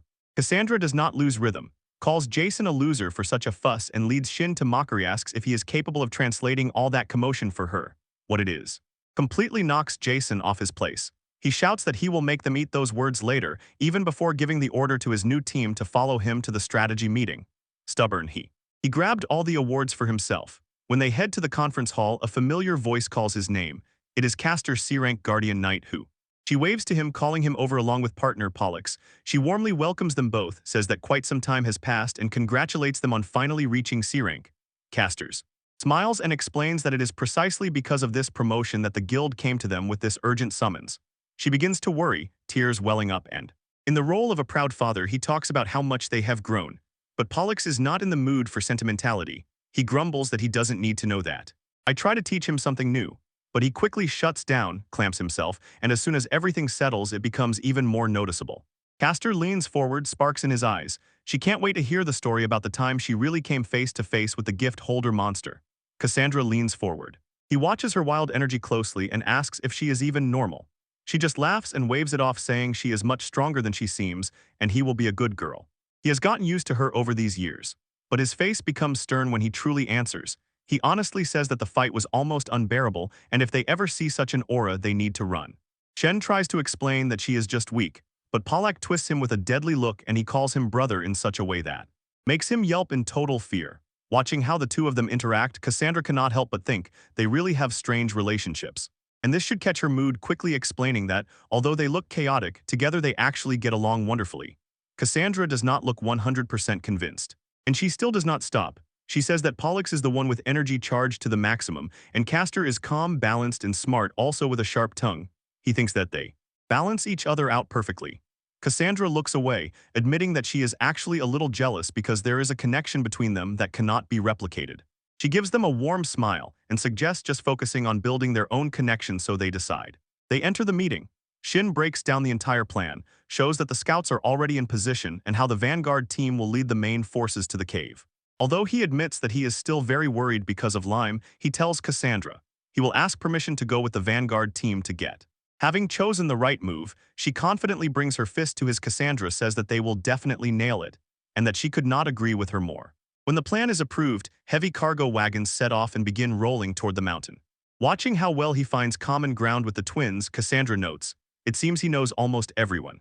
And Shin arranges everything on the shelves. It all goes back to his days when he was a rookie instructor in the guild. Cassandra is impressed. Because he does much more than ordinary adventures. He tells her that he even sometimes talks to monsters because gaining trust is everything, but once it backfired on me when another guy decided he was a monster and attacked him. Yet this reputation brought him a profitable offer. The local blacksmith sold him a new mithril sword and pushed him through training. When she asks if that man was also an adventurer, she moves on and smiles a little. Quiet about it, Cassandra doesn't press. She only promises to be a partner he can truly be proud of. Finally, the two of them reach the main guild camp, a huge structure right by the mountain. Pollux immediately notices them and asks if they are ready to enter, while Caster just stands still and looks irritated. Chen tries to catch up with the last advice for the twins: stay alert but don't rush forward. And if you encounter real resistance, run, don't try to be heroes. Caster sharply retorts and tells Shin his only task is to return alive with reconnaissance data. He's already pulling that he doesn't need lectures, but he is cut off before finishing. Pollux rushes ahead with a huge smile, politely asks Shin to stay back for a while, then returns to grab her brother and get him moving. Shin thanks them for the help and Pollux's greetings, while at the same time ordering Pollux to take care of himself. Caster just stands and watches. This whole dialogue seems to have completely exhausted him. But then Pollux calms down a bit and asks Shin if he can request a favor when he returns safely. Shin says he doesn't care, the main thing is that it should be something he can really do. She bursts with emotion and thanks him, while somewhere in the background Caster loses his temper and yells at her about the story she is trying to spin. And then the two of them rush up the mountain. Shin watches them run and can't help but wonder if these two can really manage on their own. Cassandra chimes in, explaining that the twins are actually a step above ordinary C-rankers thanks to their unique skills and how well they work together as a pair. Shin sounds inquires. She asks about those unique abilities, and then he says she should just ask them about it herself later. He realizes it's time for them to leave and attend to their own matters. She remains alone for a moment, just breathing in before they leave. Shin teases Lime with a stick, asking if anything has changed recently. Lime starts complaining that everything has become strange, people appear in huge groups, and pig demons are digging holes everywhere without stopping. Lime presses against Cassandra and looks completely exhausted. He says he is so scared that everyone is invading his home that his usually perfect skin is starting to break out. Jen tries to calm him down. While the guild is preparing for a big hunt, the slimes hiding in the shadows should be absolutely fine. But something about this story worries Shin. He thinks to himself, pig demons are usually not known for digging holes, and he has never heard that they are smart enough to have such habits. Cassandra looks completely overwhelmed and embarrassed, while Lime tries to get Sen's attention. The little slime splashes that he has something very important to tell him, while Sen just looks at Cassandra in complete shock and disbelief. Meanwhile, Pollux in the field together with his brother points with his hand at the mountain. She says that, overall, she considers herself quite happy. She explained that although the goblin destroyed her village and forced her to become an adventurer, everything turned out well in the end. Castor focused entirely on the fighter lunged forward and sliced the orc, but in his mind he still replayed memories. He knew. Both he and his sister were born with considerable talent, so they never really had to worry about money. And Pollux releases a burst of wind magic, and she is overwhelmed by a memory of a darker time. She felt, life no longer makes sense, and it was Shun the one who finally gave her a reason to keep going. I remember the moment when she showed her how to hold a sword. He did not treat her like some poor boy who had lost his city. He simply treated her like an ordinary traveling adventurer that changed everything. Pollux is still replaying Chaosin's words and her head still hold her now. And Castor notices that she is bleeding and says that she is in pain. She hopes that during this raid she can truly be useful to Shin, and simply thanks her brother for watching over her. Castor smiles and says he understands her feelings, but begins to talk about what will happen if they return. I remind her that they are in enemy territory and must keep their ears sharp, but as soon as Pollux begins to agree, she is immediately cut off. A sudden loud rumble spreads around like an echo, knocking both of them off their feet. Both automatically raise their eyes. Thank you. And they noticed how from the darkness of the cave, a huge pack of evil boar demons was rushing at them in attack. The number of monsters is simply overwhelming. Two of them stand still for a moment, completely frozen in shock. Pollux quickly calls Gina to come to help, and Castor notices the danger and shouts for his sister to retreat immediately. Meanwhile, Shin snaps in frustration. There are too many people, and his bats cannot properly track anything. And Cassandra worries maybe they should have fled from the guild service, which was so angry. Chen tells her that they couldn't just risk 2 lives, especially since he is still fixated on those strange board demons that Lime mentioned earlier. Shin pushes forward and reminds Cassandra that she was the one who noticed the danger. He says, they have no sense as a team if they don't move right now. Cassandra thanks him. Her face softens as she suggests apologizing to the guild staff together once everyone is safe. And they notice a small demon peeking nearby. Shen tells her, try to catch it alive, not just destroy it. Cassandra agrees immediately and quickens her pace to close the distance. And when they corner it, she is only confused by how it behaves. She dismisses the strangeness and demands to know where the people who were fighting have gone. He presses the blade to the creature's throat and orders it to answer. The goblin immediately breaks out in sweat, starts foul laughing and making disgusting sounds, behaving as if it has completely lost its mind. Shin inhaled, and from deep inside came the sound of a real fight. Only then did he realize that the rumors about the battle were indeed true. The little goblin seizes the chance and rushes to save its skin, disappearing into the darkness of the cave. Cassandra does not waste a second. She tells Shin it's time to go, standing over a pool of blood. She herself can't believe how quickly she managed. But further, Castor gets into a desperate clash. He deflects the attack of 2 of those monstrous pig demons flying at him with his shield. Pollux rushed into the very midst of the monsters and shouted at the top of her lungs. The 2 siblings are squeezed from all sides, and Castor asks how many more of these guys they will have to fight. Pollux admits the waves will not stop coming, and Castor is already suffocating, but still tells Pollux that he will now create a gate so she can escape. Pollux doesn't even want to listen, instantly crashes into him in response to such foolishness. But before they could argue, a monster flies straight into Castor's face. He tries to say something, but Pollux just keeps shouting after her brother how he barely manages to raise his shield. He realizes that he is in a very bad position and understands that if the fight continues at this pace, none of them will come out alive. The orc swings heavily from top to bottom, and Castor prepares for the worst. He is sure he must at least save his sister. Suddenly, a dark blurred flash rushes past and tears the monsters to pieces, and the spellcasters remain standing completely stunned. Chen steps forward, raising his sword in battle readiness, and asks if they are all right before ordering them to leave the rest of the fight to him. Chen stands still and shouts at the monsters, "Retreat immediately or you will be ground to dust." Orcs, it seems, do not worry, they just raise their weapons and growl about how they will kill people, and this may. Now he understands, nothing can be moved by talks. He wonders if they even hear him and if they even act of their own will. He lowers his gaze to his blade and realizes how incredible this mithril is. But he has an even better idea and he kneels down to tell Pollux that he is borrowing her staff just for a moment. She replies, okay, and prepares to try something new. He orders Lame to deal with 2 monsters while he himself takes the lid. Lame is all in the task, and Shin stares intently at the prostitute to see. He swings his weapon and releases a wind blade. The magic is so sharp that it cuts the orc in half as if it were nothing. He does not slow down calls to the wind and lets the energy rage around him. He knocks down all the monsters in the area while brothers and sisters watch from behind. He looks at the crew and thinks, with such power, maybe for the first time he can stand against the gift holder. Shin stands still, eyes wide open, finally putting together the pieces who Cassandra really is. Cassandra stands up and says that she didn't even have a chance to help him. She brushes it off, saying that if this is all they are capable of, then it's not a big deal. But he admits, the way the orc moved seemed completely out of place. Cassandra agrees and says that her special gift did not catch any detail in this, so you must realize something much worse is probably happening here. He has a very bad feeling about this whole situation. He heads to check on Pollux. She looks completely exhausted, just opening her eyes and asking if it's just a dream. Chen tells her that this is a real remedy and hands her something to drink, ordering, drink. She takes a sip and grimaces, as if the nasty taste is proof that she has definitely woken up. When she complains a little, you feel much better. It's nice to know that she is finally okay. Suddenly she cuts and grabs him and panically asks if something happened to her brother while she was gone. But her brother, Castor, actually feels great. He is standing right here staring at Cassandra and calling her an angel with red hair. She lets them know they only made it because 2 of them held on so well. Pollux slips down deep, nodding gratefully for everything, and her brother just stands blushing. Cassandra says she is simply happy. They managed to get there to save them. Shen replies that they did an incredible job holding out until the end, and Pollux looks up at them with great respect. Chantel needs to return immediately and report everything to HQ. Pollux is already all fired up and insists that next time they definitely won't be fooled by the same trick. She starts pulling her brother along to leave, but he is still stunned, keeps looking at Cassandra as if she is a real angel. When they are gone, she will suggest surveying the surrounding area. Cassandra suddenly calls you, and just then, Gel begins to tremble, and he tells Shin that something is nearby, he must see it. Shin sneaks after him to a small passage in the rock wall. He peeks inside, and at that moment his face completely falls as he realizes what he is looking at. He doesn't waste a second and immediately crashes into the back wall of the cave, heading toward the figure sprawled on the ground. Chanel grabbed Schwain at the corner and ran into an orc warrior. He was sitting there, covered in blood and deep cuts. Cassandra points to the man they found, and Shin's eyes widen sharply as soon as he understands. This is the very gift-bearer orc warrior Schwain, whom he had met once before.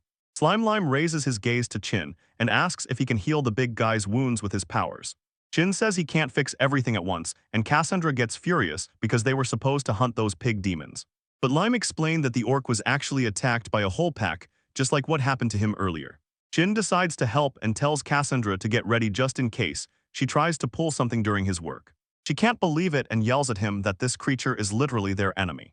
And she explains supposedly the wounds came from her own people, so Lime felt he had to intervene. He believes that this little slippery one simply took pity on someone who fell into the same mud as he did. Plus, he says that if she is saved, they might actually get some useful information about what is happening. Cassandra sighs and seems to admit that she has almost no choice. She thinks that maybe they will still be able to talk and resolve this humanely with her. Jin thanks Cassandra for coming, and she admits it seemed to her that anyone else would be driven mad by the very idea of suggesting such a thing, but now that their partners are already here, she is ready to trust his call, and that makes Shin smudge her face and laugh, saying that hearing that from her is actually quite embarrassing. He takes his head in his hands, gets into the game, and says, "Time to get to work." Ocean directs all his energy straight at the orc and commands his power to heal that boy's wounds. Light hits Schwain's chest and begins to shine wildly. Cassandra stares froze in complete shock. She screams at how quickly he recovers and admits that her own magic could never do anything like that. She does not look away, says she has never seen anything like it, and wonders if this is another part of Shin's gift. The orc begins to groan and eventually opens his eyes, looking somewhat hazy, exhausted. He looked back at the 2 standing nearby and tried to understand who they even were. But Lime starts jumping from place to place right away and tells Shwine that these guys are by no means bad people. Shwine tells Lime and he generally has no idea what that slippery one is talking about. Then he looks at Shin and asks if this is the same guy who saved his life earlier. He turns back to the slime, quickly thanks him and calls him baby in this. He leads to the moment where Shwine admits he knew that Shen would eventually show up, although this is already the second time a person has had to save his skin. Shin just gives a small smile and says he definitely did not expect to run into them like this again. But the spirit of the orc warrior flares up instantly. He points at Cassandra and asks if she is with Shin, demanding that they start their rematch right now. But Schwain stops because he cannot come to terms with the idea of fighting to the death while he still owes a debt. So he orders Shun to ask for anything as payment. He insists, as soon as they deal with the dead, Shin must keep his promise for a real fight, and Shin lingers on the thought of why this man is so obsessed with fighting Cassandra. Cassandra asks what this is all about, so Shin explains. The orc wants to finish their last fight, but right now he is not in the mood to rush it. She looks a bit irritated and asks if Shin will be able to get any useful information from that guy at all.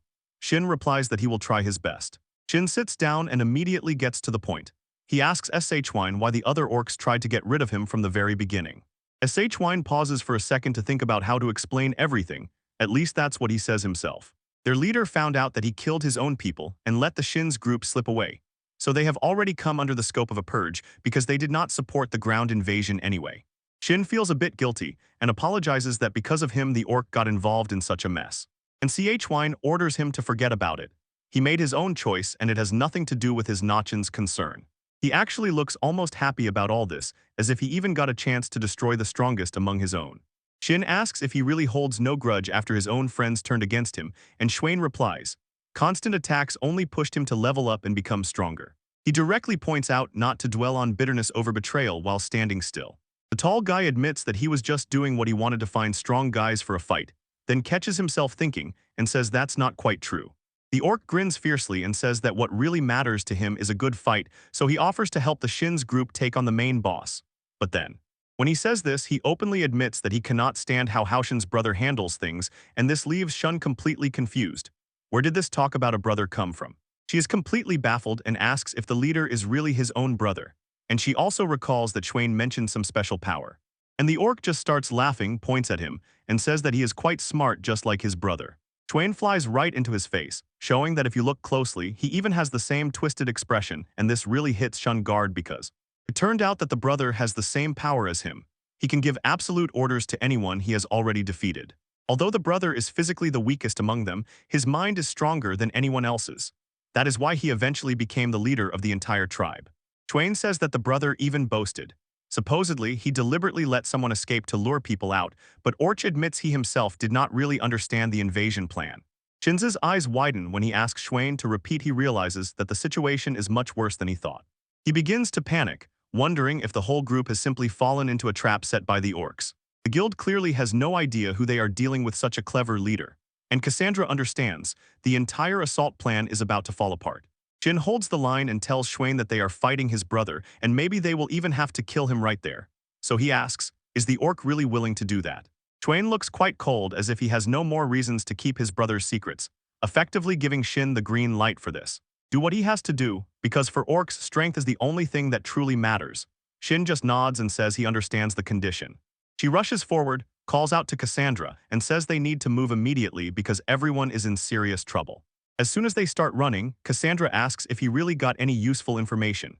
Shen says the leader is absolutely the worst kind, but they will have to talk on the go because time is pressing.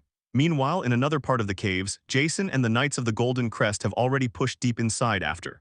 The guilds get to work. Now they are heading to the place where they believe the main orc force is hiding. Jason is already losing his composure. He shouts about how long it takes them to get there. Panic overwhelms him. If they keep dragging on, someone else will beat them to it. Adelante tells him to relax. They cannot act recklessly if they don't know where the attack is coming from, although she herself is clearly just as angry and irritated. Jason raises his hand up, points to the ceiling, and orders her to just ask the bat for directions. Meanwhile, he starts babbling nonsense, asking if she is even a real hunter if she can't work with animals. She pulls back. She can't just talk to random bats. If it were a pet she had as a child, that would be different, but this is just nonsense. Jason begins to regret what he has done, thinking, if Shin were still around, they wouldn't be dealing with this disaster. Medea simply orders him to keep himself together. And Jason can't stop thinking that he is the one who first wanted to kick Shin out. Medea reminds him it was he who said that guy was useless. Jason cuts her off, asks if she is really trying to blame everything on him.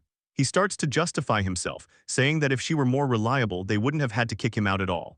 He even gets fired up, thinking that his group should be the best among B rank. And he tells the girls that they need to prove themselves here to finally move up to A rank. Jason says he won't lose to anyone and definitely not to Shin. He knows they are currently behind in intelligence, but he is confident they have the strongest power, and considers himself the main hero of this story.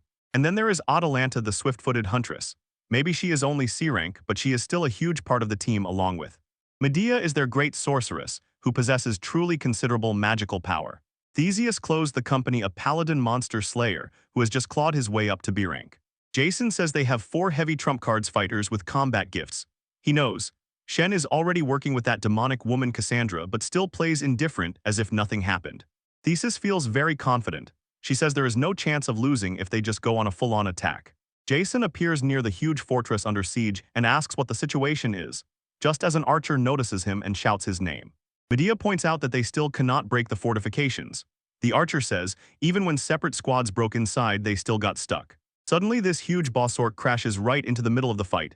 Someone asks, is that him? Jason just laughed and says the hero needs a trial by fire. He thought they were late to the party, but now he is sure fate is on his side. He tells his team that they will take down this monster and celebrate a fresh start for Golden Fleece. Jason shouts for everyone to be quiet and listen, and orders the other fighters to retreat and leave the rest of the battlefield to his group. Meanwhile, Shin, Cassandra, and Swain rush towards the events. Shin says the current chieftain was actually replaced by the local orc brother. And Cassandra tells Swain that he is too skinny for an orc, and that usually means he is smart. Then she asks what his brother was really like. Swain looks around and explains his brother had a weak body. Because of this, the rest of the tribe never treated him properly. Swain continues the story and says that one day, while he was away, his brother was sent hunting with another group of orcs. And he does not fully understand what happened there in the forest. And then the orcs who went with his brother began to follow his orders, and eventually, he simply made them hunt for him just like that. If this was the very moment when the special gift of the brother finally awakened, then Lime thinks that this is exactly how it happened. Swain says that his brother used to be a nice guy, but with each new admirer he became more and more cruel and his ego grew. And as it turned out, his power allows him to force anyone he defeats in battle to obey his every command. Not much time passed before he became so powerful that he even seized power over the former tribal chief. Ambitions did not stop at the tribe. Later, he spoke about power over the entire surface world. Swain says he tried to stop him because he knew the world was too big. But she understands it was precisely because of this that the two brothers fought so further. Through exile Swain, he tells Shun not to walk around so sullen, and Lime adds that was the only reason they were able to meet again. Swain actually sounds quite positive. He says he is glad to fight the former boss to the death with everything he has. As if for him, everything was not a complete nightmare. Shin and Lime smile as they walk together, but Cassandra cuts the mood and tells them to wait. She explains that the guild still considers the chieftain the strongest orc in the entire world. So even if they wipe out the current forces, it would be bad if the orcs invade again while they are not watching. Shinigris and Swain say they definitely need to eliminate the real chieftain. Meanwhile, a huge army of orcs flows like a solid wave across the battlefield in complete chaos and disorder. Here is total war-like. Jason loses his temper, shouting why they can't break through these small but annoying enemies after all. They sent extra people specifically for this mission. Medea shouts his name as arrows fly everywhere, and Jason just yells back that he is already doing it. But he needs to bark at Theseus to stay out of the line of fire. She tries to explain that it is easier said than done. While Adelante sinks into chaos and lets out a scream, the attacks do not cease. And Jason starts swearing because everything is falling apart and collapsing. He tells Theseus to just focus on healing while she screams in the very heart of this slaughter. Jason begins to lose himself. He is all sweaty and runs through in his head how slowly everyone is reading the situation. Things get so bad that he already thinks Shin would handle this better. And he swings his sword at the next wave. He is completely fed up with how these orcs keep coming again, and Aganas if they have no end. Medea calls to him while preparing her magic, and Jason just yells back for her to wreck everything. He is already ready for whatever she is about to unleash. She releases a colossal explosion that pierces the entire battlefield, blazing a huge path through the orcs with a single shot. Jason tells her she did excellently, but there is no time to relax. He tells the team now they are breaking forward to take advantage of this gap. So, Theseus tries to say that she hasn't fully recovered yet, but Jason doesn't listen. He just growls at her, get back into the fight and cover as soon as she heals, and immediately disappears, leaving the group rushing to the entrance of the next zone. Jason leads them, shouting to move, and Medea stays right on his heels. He finds several other guys and asks if they are still breathing. He says he has their backs. The soldiers look as if they saw a ghost, but they are just glad he finally showed up. But the relief doesn't last long. Right in front of them stands a huge orc warrior, looming over a pile of bodies and looking like a complete nightmare. Jason orders the soldiers to keep Medea safe. He asks if they were the ones who caused the earth to tremble and says he counts on them to stay alert and not lose vigilance. Jason freezes and stares at the huge enemy, sweat running down his forehead as he wonders if this guy is really the boss of this entire territory. And Schwain just stands in place, a complete monster. In his hands is a giant broken sword that has seen too much blood. Jason tells himself he will take down this guy at any cost. He has already decided, finally become a hero. He immediately dives into the thick of it, barely dodging a terrible swing, and looks for an opening to strike back. One of the guys watching from the side can't believe it. He says it's madness. Jason is going up against that giant all alone. Jason shouts to the whole group that he is making his move and tells them to be ready to immediately pick up, and someone quickly responds, "We're on it." He intercepts a heavy blow with his blade, but the force is almost too much. Jason realizes this orc is much stronger than he ever expected. The pressure begins to weigh on him, and he understands. If he keeps up this pace, he will be completely overwhelmed. But something about this guy's fighting style doesn't add up. Jason wonders if such a butcher, whose mind doesn't seem very sharp, could really be the one leading all these orcs. And he has to hold himself back from thoughts about Shin. He grits his teeth and orders himself to stop guessing how things would have turned out if Shin were really here. Jason puts on a confident expression and tightly grips his weapon. He looks straight at the enemy and says that in any case, this will end right now. The whole team flies in at once, diving down from a height for a massive synchronized strike, combining everything into one attack. The blow is colossal. It tears the ground, raises a giant cloud of dust and light that covers the entire area. While the smoke hangs in the air, Jason shouts, "Did he finally get him?" But those behind look no less frightened. Jason peers through the haze and loses sight of what he saw. Schwain is still standing in place, holding the charred body of the one he used to take the hit. Jason is filled with complete disgust. He asks if that idiot really just used one of his own allies as a shield to save himself. And he screams madly in pure revulsion as soon as he realizes his best shot didn't even leave a scratch. But there is no time to vent. A minute ago, above him suddenly appears massive shadow. Jason barely manages to orient himself as a gigantic force swings down at him. Thus Schwain lets out a hoarse croak and swings his broken blade in a wide arc. The power behind this strike is insane. It cuts through everything in one go. Medea just stands in place and trembles. Her face pales as she begins to fall apart. Fear overwhelms her so much that she cannot even speak. Jason rushes forward with all his might, shouting for his attack to land before. The blade flashes through the air and strikes him right in the chest. Blood sprays as he takes a colossal hit. Medea just stands as if frozen, watching everything unfold in slow motion. She is so stunned she cannot move, so she remains. She screams Jason's name as he falls to his knees, blood flowing onto the cold ground. Jason sits broken, covered in his own blood, and simply cannot comprehend how his life has come to this. The idea calls him again and again as he falls into the abyss, replaying in his mind how he was supposed to become a legend, but was crushed by orcs. Massive orc Schwain looms over them as Jason realizes their entire front line has finally collapsed. And gathering all the strength left, he raises his gaze and tells Medea she needs to get out of here and save herself. Schwain lifts a huge stone slab to finish them both off, and Jason just stands and watches it happen, not understanding why it all ends this way. But she suddenly dashed forward and blocked the strike, shouting at Jason and interrogating what the hell he was even doing there. Chen cuts right through the orc, blocking his path, and doesn't slow down for a moment, like he. No, Cassandra and Lime sprint fly across the battlefield to reach the others sooner than that. Too late, Shin asks if the huge tremor is a result of Medea's magic, and Cassandra says they are already close and need to hurry, showing the way. A bright light flashes ahead and they have no idea if it's an exit, so they decide to just rush straight into it. She slipped through but lost everything as soon as he saw Jason lying on the ground unconscious, with blood spilled everywhere. Medea holds him right there in complete shock, and she herself shouts, "Jason, wake up." But she has no time to wait. He prays to make it in time and charges at the giant orc, ordering the freak to eat his blade. Schwain manages to timely throw his huge stone boulder and block the strike, and he looks genuinely surprised that someone managed to stop him. Cassandra, Chantal, and Lime, he counts on them to pick up the reserve, and both say everything is under control. So Walshane focuses on the big one, while Cassandra and Lime hold positions against the rest of the orc army. Schwain tells Medea that he was waiting for a chance to fight her, and she admits he is truly a worthy opponent. Shin runs to Midra and asks if she is still alive, but Medea just stands still in complete shock. Medea recognizes Lime and asks Shin why he is here at all, and Slime simply says he is helping because Shin asked him to. Shwine completely loses it and shouts that he will kill all the people he sees, and Shuna drives him off the road telling him to leave before he dies. Another part of the orc army begins to continuously flow onto the hill, and it looks like they are about to flood everything around. Shin notices reinforcements approaching and goes mad with frustration, but suddenly sees something lying on the ground. He slides across the floor and grabs a staff, telling Medea that he is borrowing it to even the odds. The staff quickly begins to drain his powers, but Shin resists and shouts for victory to come. A massive tornado rises and starts tearing right through the ranks of orcs, throwing them everywhere like toys. Cassandra cannot believe that Shin is pulling out such huge magic, so she decides to use the chaos and flies into the fight.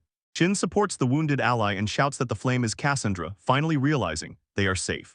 And Jason takes no risks. He shouts to the media team to retreat while the fire continues to rage.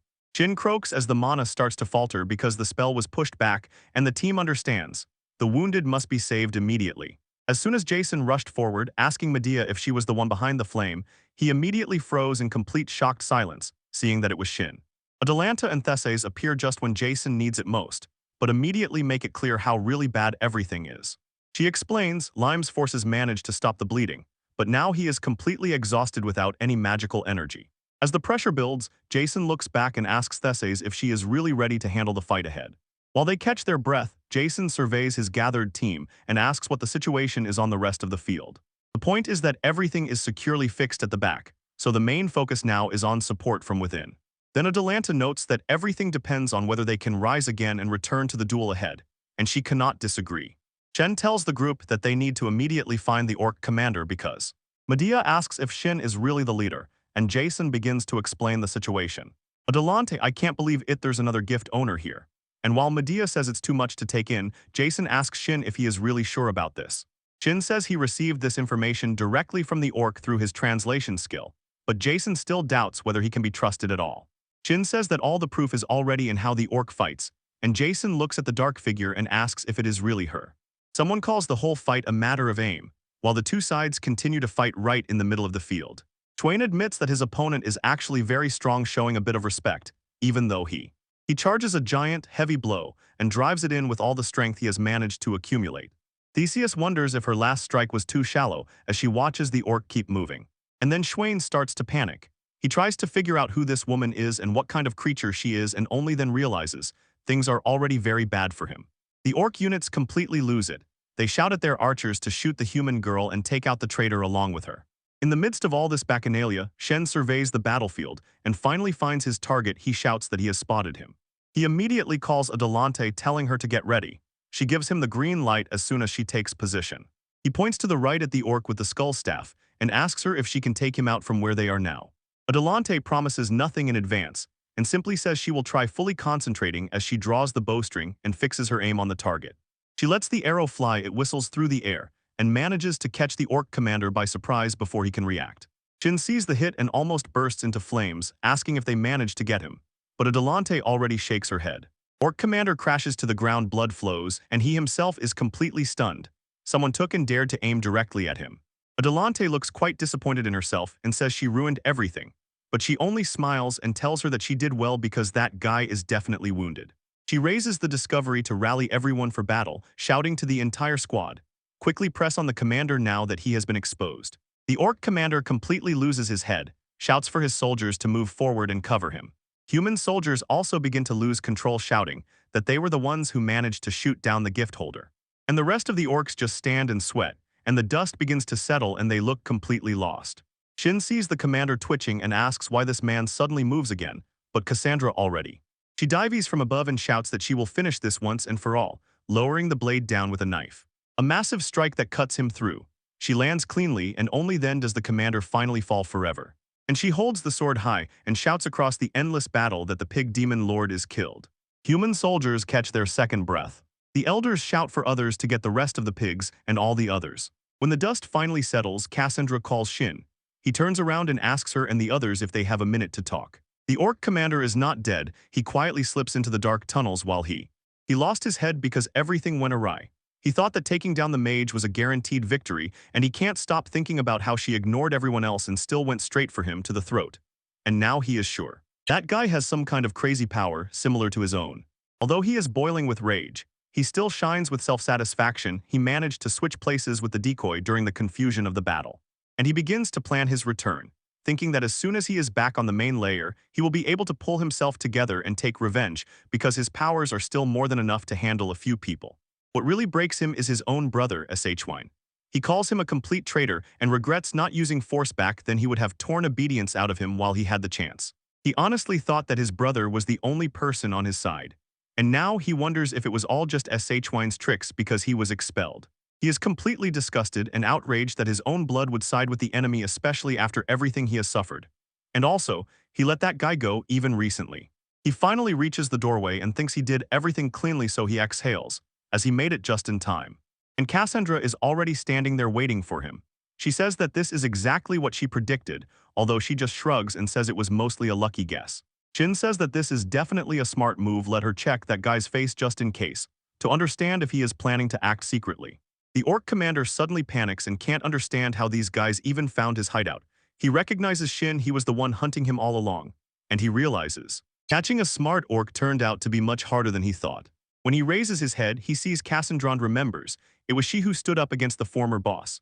She looks down at him and says that it is finally over, but the commander above all cannot understand how he can comprehend Shin's words. Shen tells him directly, no more hiding behind anyone's back, there are no soldiers left. The commander understands that Shen is speaking to him specifically and clings to this strange luck as his only chance, especially when Shen adds that he will not be allowed to escape. The commander tells himself in his head. He remembers how people can be terrifying and at the same time too trusting. He decides that his best move is to play the victim and beg for his life, pretending to be extremely desperate. He falls to the ground and screams to be spared. While he secretly plans how to kill them all later, he continues to keep up appearances, folding his hands together and lying as if he never really wanted to do any of it.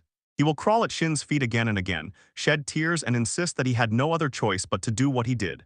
Shin just looks at him and says that maybe the two of them are really alike. He was just as desperately trying to survive, and was forced to do rather harsh things to break through to the top. Shin lowers his gaze and asks if it is really only about him surviving.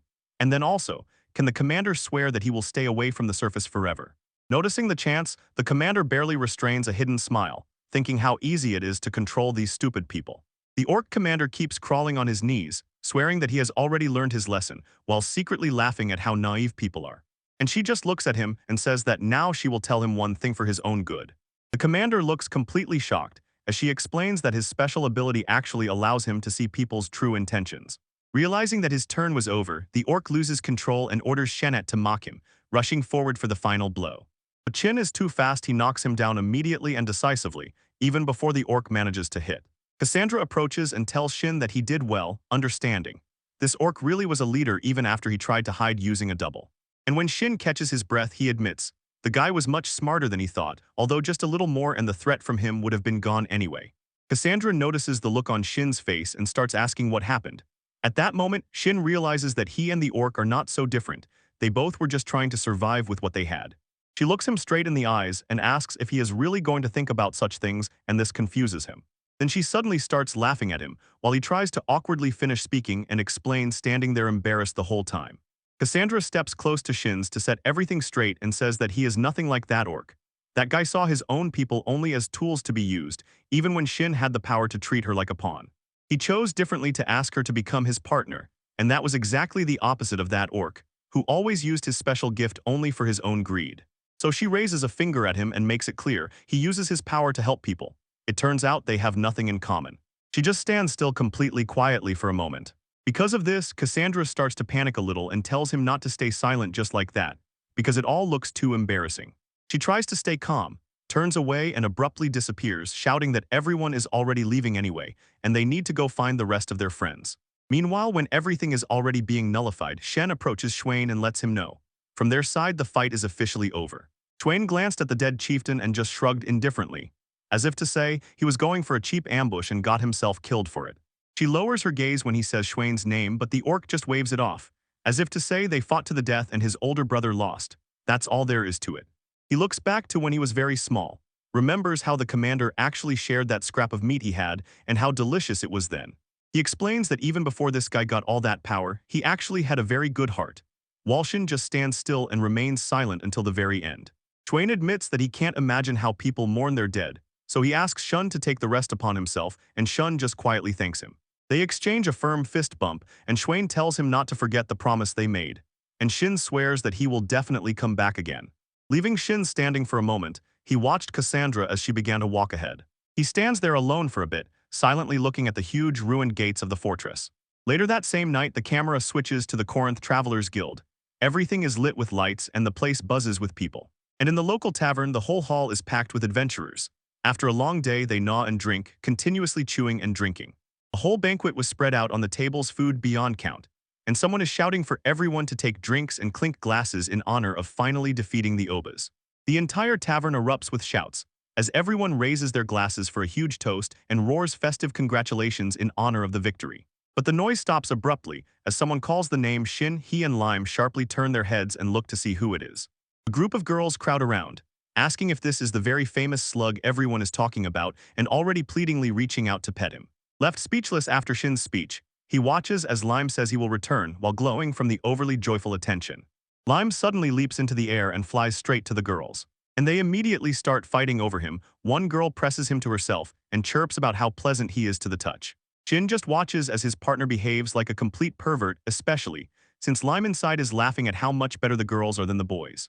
Doesn't this make one pause for a moment and wonder, what if the slime really understands every word people say? Suddenly a voice from the side mocks Shin, saying he has a huge smile on his face while watching the chaos. And he realizes it's Cassandra. She has already grabbed a huge mug of beer and drinks it as if she does so every day. She notices that Cassandra's face is bright red and asks how much she has drunk, but she just giggles and says she won't tell. Then she pushes a full mug right into his hands and says that he should start drinking too. He grabs the drink, admitting, seeing her like this is a real surprise because he didn't think she liked such noisy places. But Cassandra looks away and says that she actually once tried to take part in such a party only once.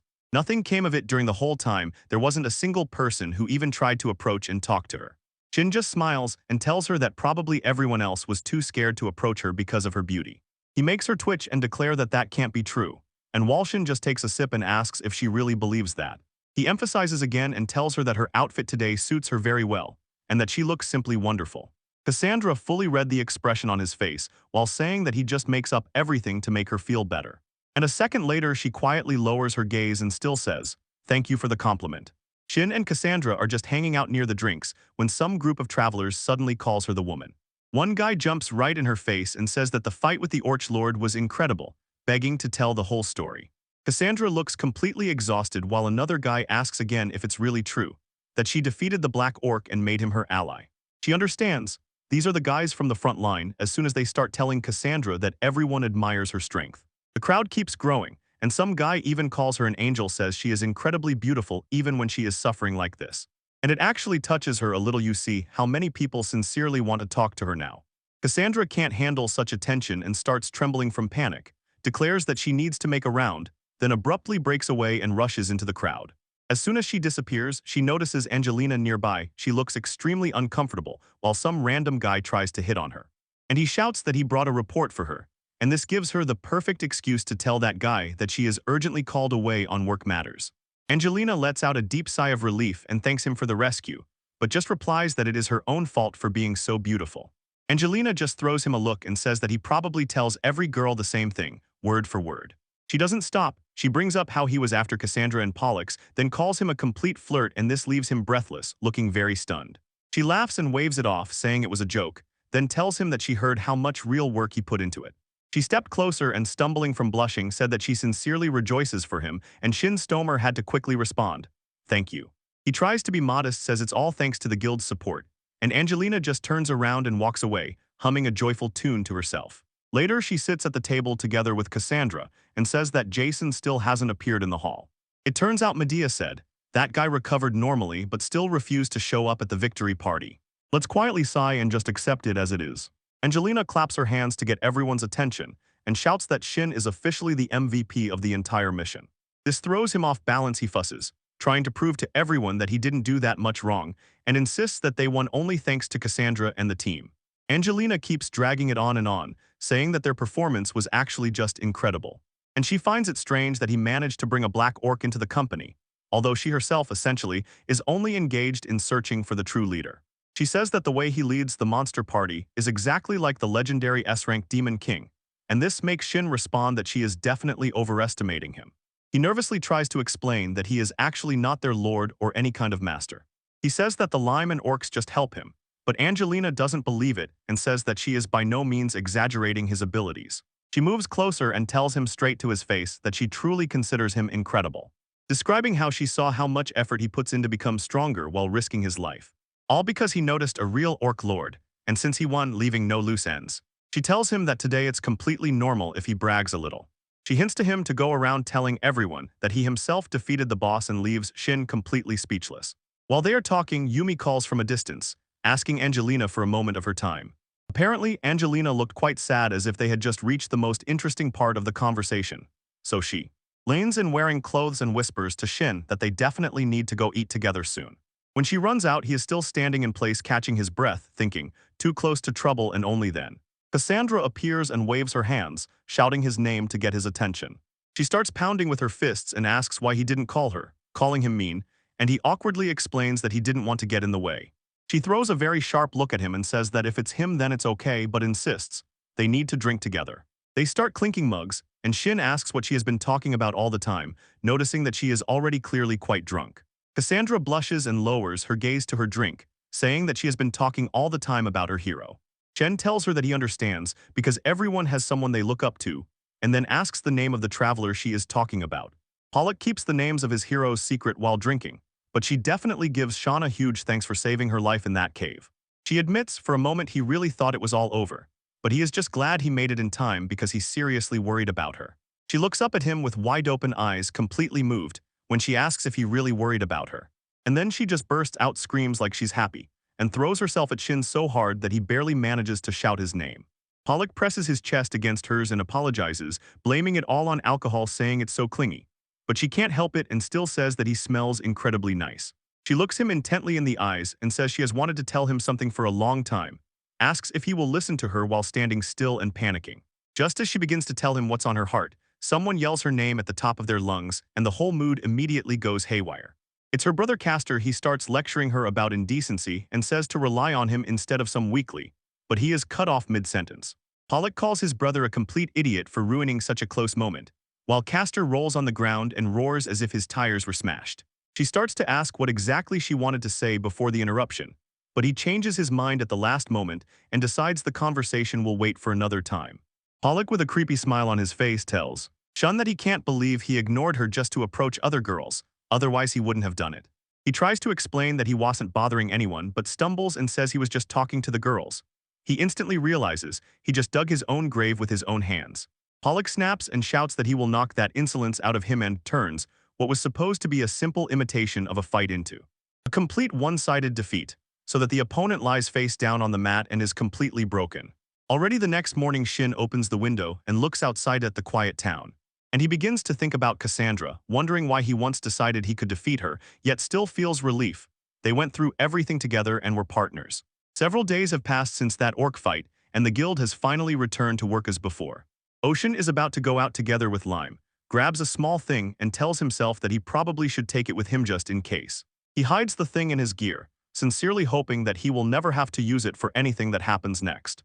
When the path to the cave finally reopened, Shin and Cassandra return to fulfill the promise they made standing there. Near the entrance, while Shin looks back at Cassandra and says he truly believes in her. This is the main moment they were waiting for. Cassandra looks completely focused and tells him that she knows all the tricks, and that she can't lose as long as her partner stands beside her. She steps out onto the clearing where Schwain is waiting and apologizes for the delay, asking how his injuries are healing. Schwain simply crosses his huge arms and says that he was actually quite bored. He even thought about going out to find her himself. He looks her in the eyes and says, if she is the one planning to stop him, he couldn't wish for a better way to go. All that remains is to tell her it's time to begin. The three spread out across the open field, and the tension grew as they prepared for the start of the duel. Lime lifts his chin and asks if this fight even makes sense. She admits he hates it when his friends get hurt, but they have a promise that must be kept. He understands if Schwain kept his word, then now it is only fair and right to answer him in kind. Watching Schwain warm up, Shen notes, for a warrior like him, a real clash against a strong opponent is the highest form of respect. Cassandra tells Shen not to worry about her after all. She had actually been waiting for this fight herself. She suddenly sits down in a low stance opposite Schwain, and they both engage in battle. The climax finally begins. Cassandra's prophecy and burning skills clash against Schwain's insane berserker strength, and it becomes impossible to tell who has the advantage. Since they have fought together before, they already know each other's moves in advance, so everything depends on who outsmarts the other first. Shin sits aside trembling with cold sweat waiting to see who will make the first move, and then they both instantly explode into motion so fast that only blurred spots remain on the field. Schwain brings down a heavy full-height swing of the blade on Cassandra, but Cassandra is too fast. She flashed past him on the right past Zip and showed a sneaky off-speed which makes Lime's head spin and Shin sees she has already landed the first precise hit and is pushing the giant back. She keeps him in the corner with an unrelenting hail of blows, but from how she presses, it is clear she already senses danger because he knows Schwain is about to switch to berserk mode for a massive counterattack, and it leaves him wondering how Cassandra plans to survive it. Schwain laughs and tells Cassandra that she is not bad at all, even goes so far as to say that if she were an orc, he would want to propose to her immediately. Cassandra just smiles and says she doesn't understand a word of what he is saying, but she still feels so great that she is simply delighted. She bursts forward to keep up the pressure. Schwain does not retreat and prepares to strike her with a heavy, massive overhead swing. The giant blade hits the ground with a crash, thudding loudly, but it turns out the big guy had a completely different plan. Chen watches from the side and is overwhelmed. He screams in despair. He cannot believe that Schwain actually kicked his own sword to change its trajectory. Cassandra doesn't even blink. She holds her gaze through the chaos, looking for the perfect moment to strike while he is open, and Schwain rushes back straight at her, shouting that she shouldn't think he is the same guy she faced earlier. But she just suddenly jumps out of the way as if it means nothing, and says she saw it from a kilometer away, so the orc remains completely stunned. He slips in the mud trying to catch his balance, but is too slow to react to what comes next. Cassandra tears upward with a diagonal strike through his chest. Blood splashes all over his body, and she finishes the attack with perfect timing. Cassandra stands over the defeated orc and says that if she can just knock him down without delivering a fatal blow, she will stop him from going completely berserk. And Schwain lies already completely broken. She moves closer and says this is an official checkmate. The giant really withstands the blow, admits it was a complete fiasco while Cassandra sheathes her sword. He says it was a great last fight and he has no regrets, and this leads to Cassandra looked at Shin and asked him to translate what the orcas are saying. Shin nodded and replied, he will take care of it.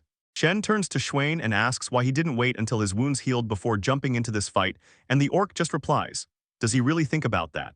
Schwain lowers his gaze to his hand and says he would have lost it already when that other guy cut it off. So asking him to wait for full recovery is asking too much. He looks them straight in the eyes and says, just hurry up and kill him if you're satisfied, because if you let him go he will eventually attack people again anyway. And he understands they wouldn't want that. Cassandra looks at Shin and says she has a request, and Shin replies that that's exactly what he was thinking about. Gentle Schwain says that if he just promises to stop attacking people, everything could go differently, but the orc immediately cuts him off, says that's impossible. He crosses his arms and reminds, the whole reason he lives is to find and fight strong opponents, and it's better not to live at all if he has to give that up. She understands, if they don't need to get rid of everyone, maybe there is a way for them to coexist. And this is exactly what he thinks about when he decides to make a plan and asks Schwain if his only true desire is just to fight strong guys. He notes that those strong opponents don't necessarily have to be humans, which is what makes. Schwain admits that this is true but adds, humans are actually the only ones who now enter this cave. He smiles and says that this is only true as long as the orcs are stuck in this cave, and then tell him that if he wants a real challenge, he should just come with them. Schwain is completely stunned by this offer, and she explains that they are currently third from the top, but their goal is to reach the highest rank for adventurers. They travel all over the world on various missions. Chantal tells him wherever they are heading there are probably enemies stronger than him or Cassandra waiting, and this will force them to leave. Schwain asks if they are really okay with this because he is of a different race, but she just shrugs and waves it off, saying they already have Lime so it's no big deal. Which a bunch of travelers still saw him fighting against the old chieftain. He assures the orc, no one in the guild will have any problems with him from behind. Schwain just looks down and quietly says that he understands everything. She reveals this, forcing the orc to come to the surface with them. Schwain thinks for a moment and says he understood. Shin gives him a big thumbs up and tells Schwain that it's time to go out. He promises the orc that the world outside is actually very fun. And they shake hands to make it official while Cassandra and Lime watch the new team gather. So the group. His head is again in the city where the square is full of people. An ordinary day under the sun that leads to meeting Angelina, who is dressed in beautiful clothes. He hears her laughter, says he came early, noticing how he looks at her in shock upon seeing her. But Chin looks confused and asks if she should go to work at all now. She smiles and says that a colleague is covering her shift. Bush approaches and tells her that she looks wonderful in that dress, admitting that he almost mistook her for some noble lady. Angelina begins to feel shy and she says that since the time they actually met outside the guild an eternity has passed. Shin nods. Whenever he saw her, she always looked so busy. Angelina turns this against him, telling Shin that he has been carrying everyone lately ever since he was promoted. Shin is a bit confused and tells her that the reason he is standing here today at all is only what she and one other person taught him. She says how nostalgic she becomes when she thinks about that person, and Angelina blushes and remembers how they used to be inseparable whenever they went somewhere. And she starts a conversation about the shop she wanted to check out all day. Shin smiles and admits that he was thinking the same. He advises them to set off there right now, but his thoughts slip back. How everything could have gone awry if that person had not been nearby, and this leads to a memory of how three of them were just starting out complete novices, standing by the guild counter for the first time. Younger Jason is already acting like a big shot, bragging about how easily he dealt with the horned rabbit and demanding a more difficult task. Meanwhile, Medea is watching him closely, and ordering him to be quiet. He behaves boldly and incredibly rudely with the guild staff. She has to intervene and order both of them to stop. Then she turns and apologizes to Angelina for the mess they caused. Jason just waved it off and asked if she was taking the rabbit as materials. This slightly embarrassed Angelina, and she began to explain that the reward comes after evaluation. Jason tells her to handle it and calls the group to leave, leaving the table behind. Suddenly, a woman named Jessica appears and says that owners of gifts like them will have real trouble. Jessica asks Angelina if she was even aware of the situation, then teases her for being so cold, a former subordinate who is so overworked. But things get strange when Jessica offers to massage those numb muscles. Angelina flinches and pulls away, saying she is about to really get angry. Jessica laughs it off and hands over a canned drink as a sacrifice, saying it's a new product perfect for dealing with exhaustion. While Jessica starts drinking hers, Angelina inhales her herbal tea and thinks the aroma is very unusual. They sit silently for a moment before that. Angelina's face softens, and she admits that lately she has been feeling very anxious. She remembers how Jason and Ath were so determined to become travelers, but the girl who aspired to become the goddess of medicine was different. Where would that girl even come from to unite with people like Shin, whose gift as a translator seemed as if he had no place in the dungeon party at all? Jessica listened to the end and just smiled, telling Angelina that she probably better just approach and ask her about it herself. The conversation breaks off when Shin suddenly appears behind them, a bit nervous, and asks if he is bothering them, after which everything ends. Angelina tries to act professionally while asking how she can help, and Jessica meanwhile turns around and tells Shin that there is something she wants him to see. A black-loving hand carefully shakes the found food onto the table. On the counter, a pile of rare mushrooms and strange plants, still with roots sticking out. Jessica Lean moves closer to get a good look at the loot, and it is clear she is genuinely impressed by what she sees, while Angelina just stands and watches her, wondering what is going on here. Together with the guild veteran, she pulls out a lens to examine the glowing stone. Jessica says these things are incredibly rare. Such things almost never happen even in high-level gathering quests. From excitement, she is slightly sweating, and she asks how he managed to get so many rare items at all. She immediately defends him, saying he definitely did not steal anything. He reminds them that the guild already knows about his special gift and explains, the animals he befriended in the forest simply showed him where all the best spots are. Jessica does not quite believe it will be easy. The ability sounds like a real hassle. She agrees, saying he can talk to them, but all negotiations must still be conducted by himself. After a short reflection, Jessica decides to exchange these items for quick money and then get started so that Shin officially begins training. She looks him straight in the eyes and says that he was incredibly lucky at the start, especially because he handled his very first quest without any problems and with a backpack full of rare materials. Jessica wonders if he even still needs beginner lessons, but on her face he catches a serious look. After that first trip outside, he realized that to become stronger and stand by a friend's side, he needs to level up many times, and the only way to do that now is to learn everything possible. Shin looks at his hands and feels the weight of his own weakness. He understands that he cannot fight like Jason, but desperately wants to catch up with his old friends, even if just a little. He rolls back his thoughts to his times in the old party. He remembers how Jason led the attack, and Asu provided powerful magical support, which he simply could not match, which is why is he so focused right now? He looks more determined than ever and tells himself he simply must catch up with them. Leaning his elbow stubbornly on the guild counter, Shin told Jessica can be seen explains that it was his grip that became the reason why he is asking her for training. She just smiles, and he decides that his attitude is by no means bad. Jessica admits that she actually likes people who take everything seriously. But then she falls silent for a moment and says that she is a little interested in one thing. She asks Shin if he can use that gift of his to also talk with monsters. He does not falter for a moment. He says that as long as the creature has will, he is able to negotiate and talk with it. Jessica turns to Angelina with a stern look, calls her Angie, and warns that she will become a colossal headache. Angelina looks confused and asks what she means. Jessica explains, the ability to talk to anything is a huge advantage for gathering information, but there is also a social side to it that can backfire. For example, she asks to imagine what people would really think if they came across an adventurer who just stands in a cave and calmly chats with a monster. Angelina pauses for a moment and admits it would look crazy. She would probably decide that the man had lost his mind or that he was held captive by enemy spells. Jessica looks Shin straight in the eyes and warns, if he uses his gift recklessly, it is a huge risk. If he is not careful, he will repeatedly become a target for other adventurers.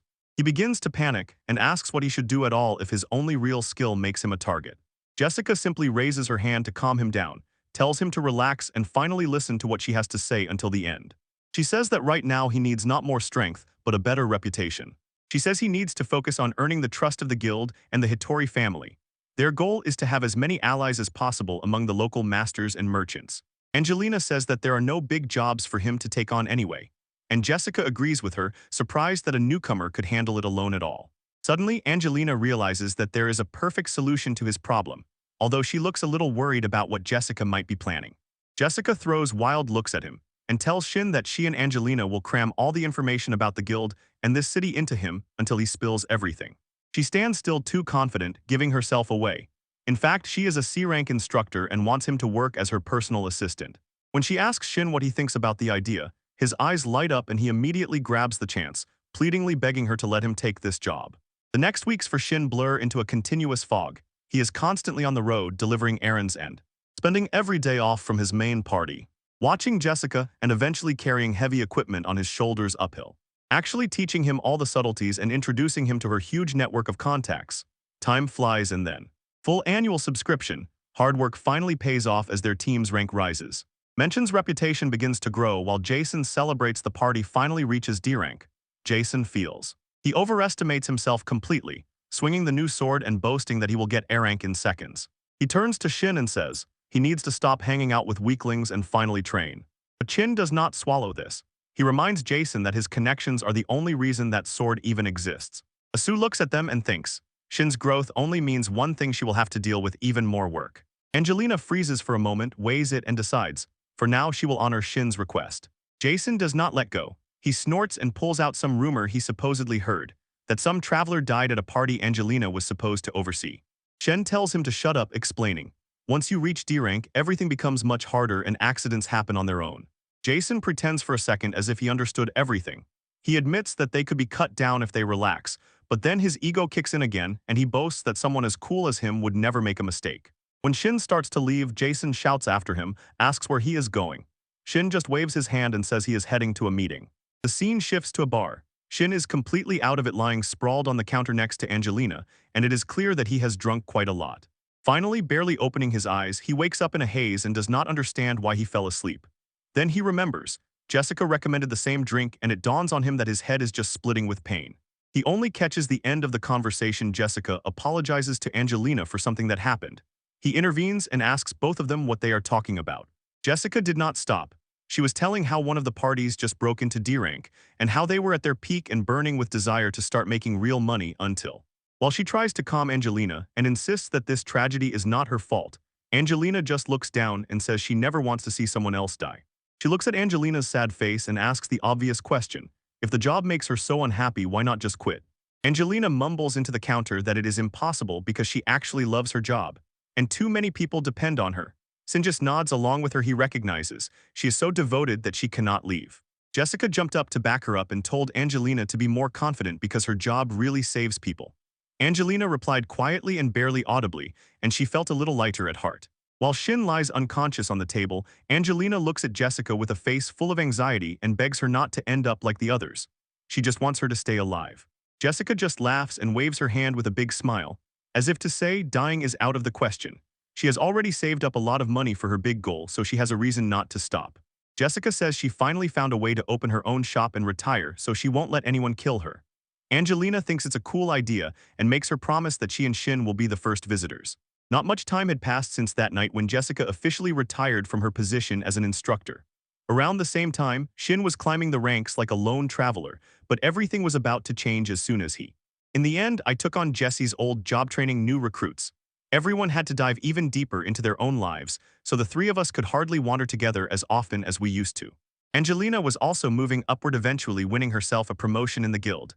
In her new role, she looked happy. She always greeted people with a smile with life. For a while, he felt quite good.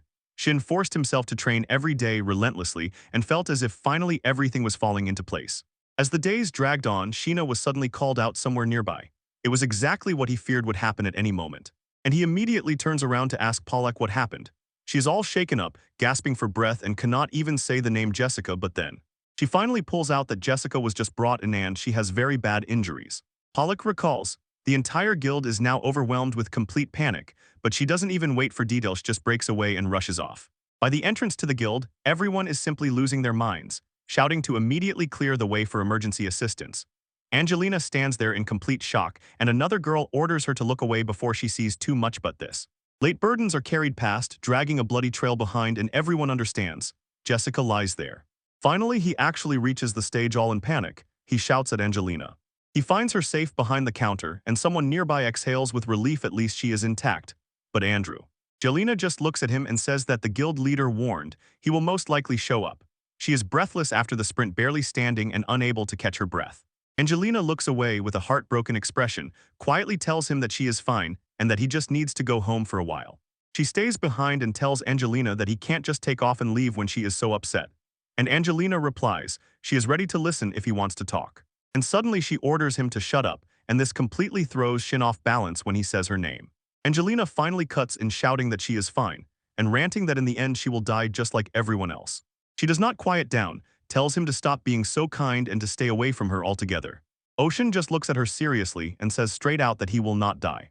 Angelina calls him a liar and shouts that people like Lava, Hayes, and Juna promised the same thing just before they were killed. And she reminds him that even Jessica said, everything will be absolutely fine, but... And now she might actually die, and from all this heaviness Angelina falls to the floor in tears. She squats down to be level with him, quietly saying her name as she sits there broken, and then he looks her straight in the eyes with complete confidence and promises again, he definitely will not die. Shin tells Angelina, he caught all the knowledge and experience that her old friends passed on to her, so now he only asks to trust him. But Angelina lowers her gaze, crying, and says that all people like her can really only watch travelers walk away. And it seems to her as if everyone around risks everything and she just sits and praises. Shan tells her no, that's not true at all. I explain, since she so accurately picks the right quests, they can really go out into the world and feel safe. He tells her that when it becomes completely unbearable there, it is the thought of her smile that keeps them on their feet. He looks her straight in the eyes and asks her never to say that she does nothing for them. Angelina's eyes fill with tears again and she quietly utters his name. Then she falters and loses control, throws herself into his arms and cries, while Jessica watches from behind the counter. Meanwhile, Jessica starts laughing at the whole situation, remembering how she was really sure she was done for.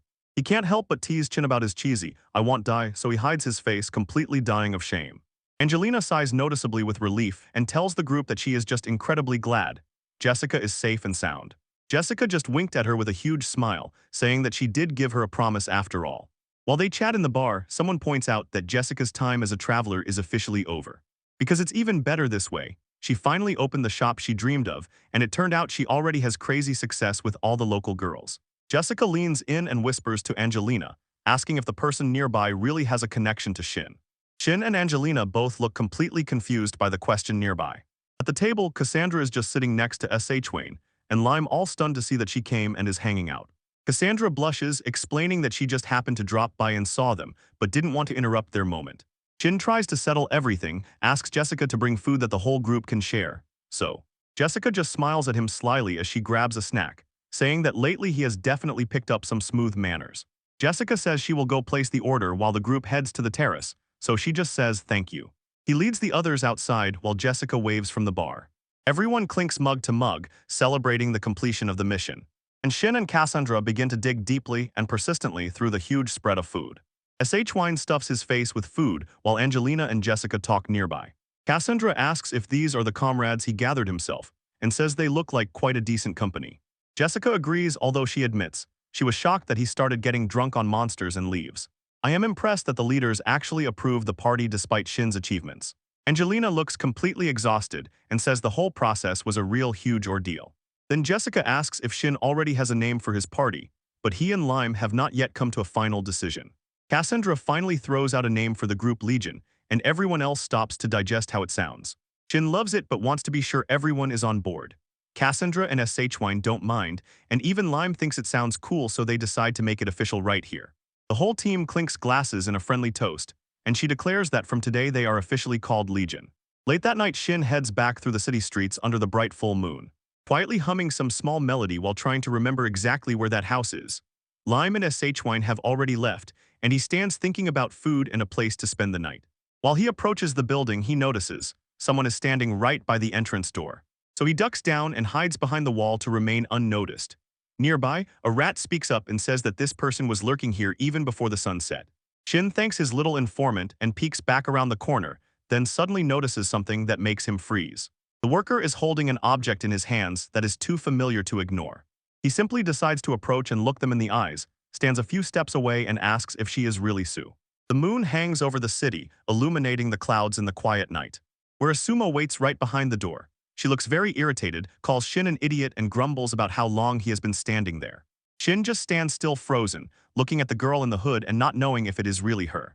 But she does not waste time. She just says, "Hey," and immediately asks if it is true that he abandoned the golden fleece.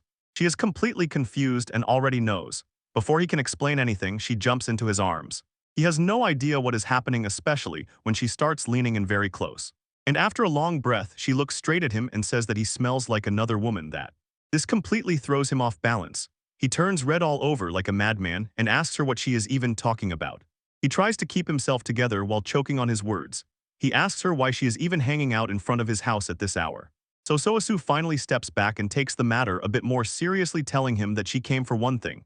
She needs to ask him for a favor. She is sweating all the time and cannot believe what she hears when Ath asks if he is really afraid.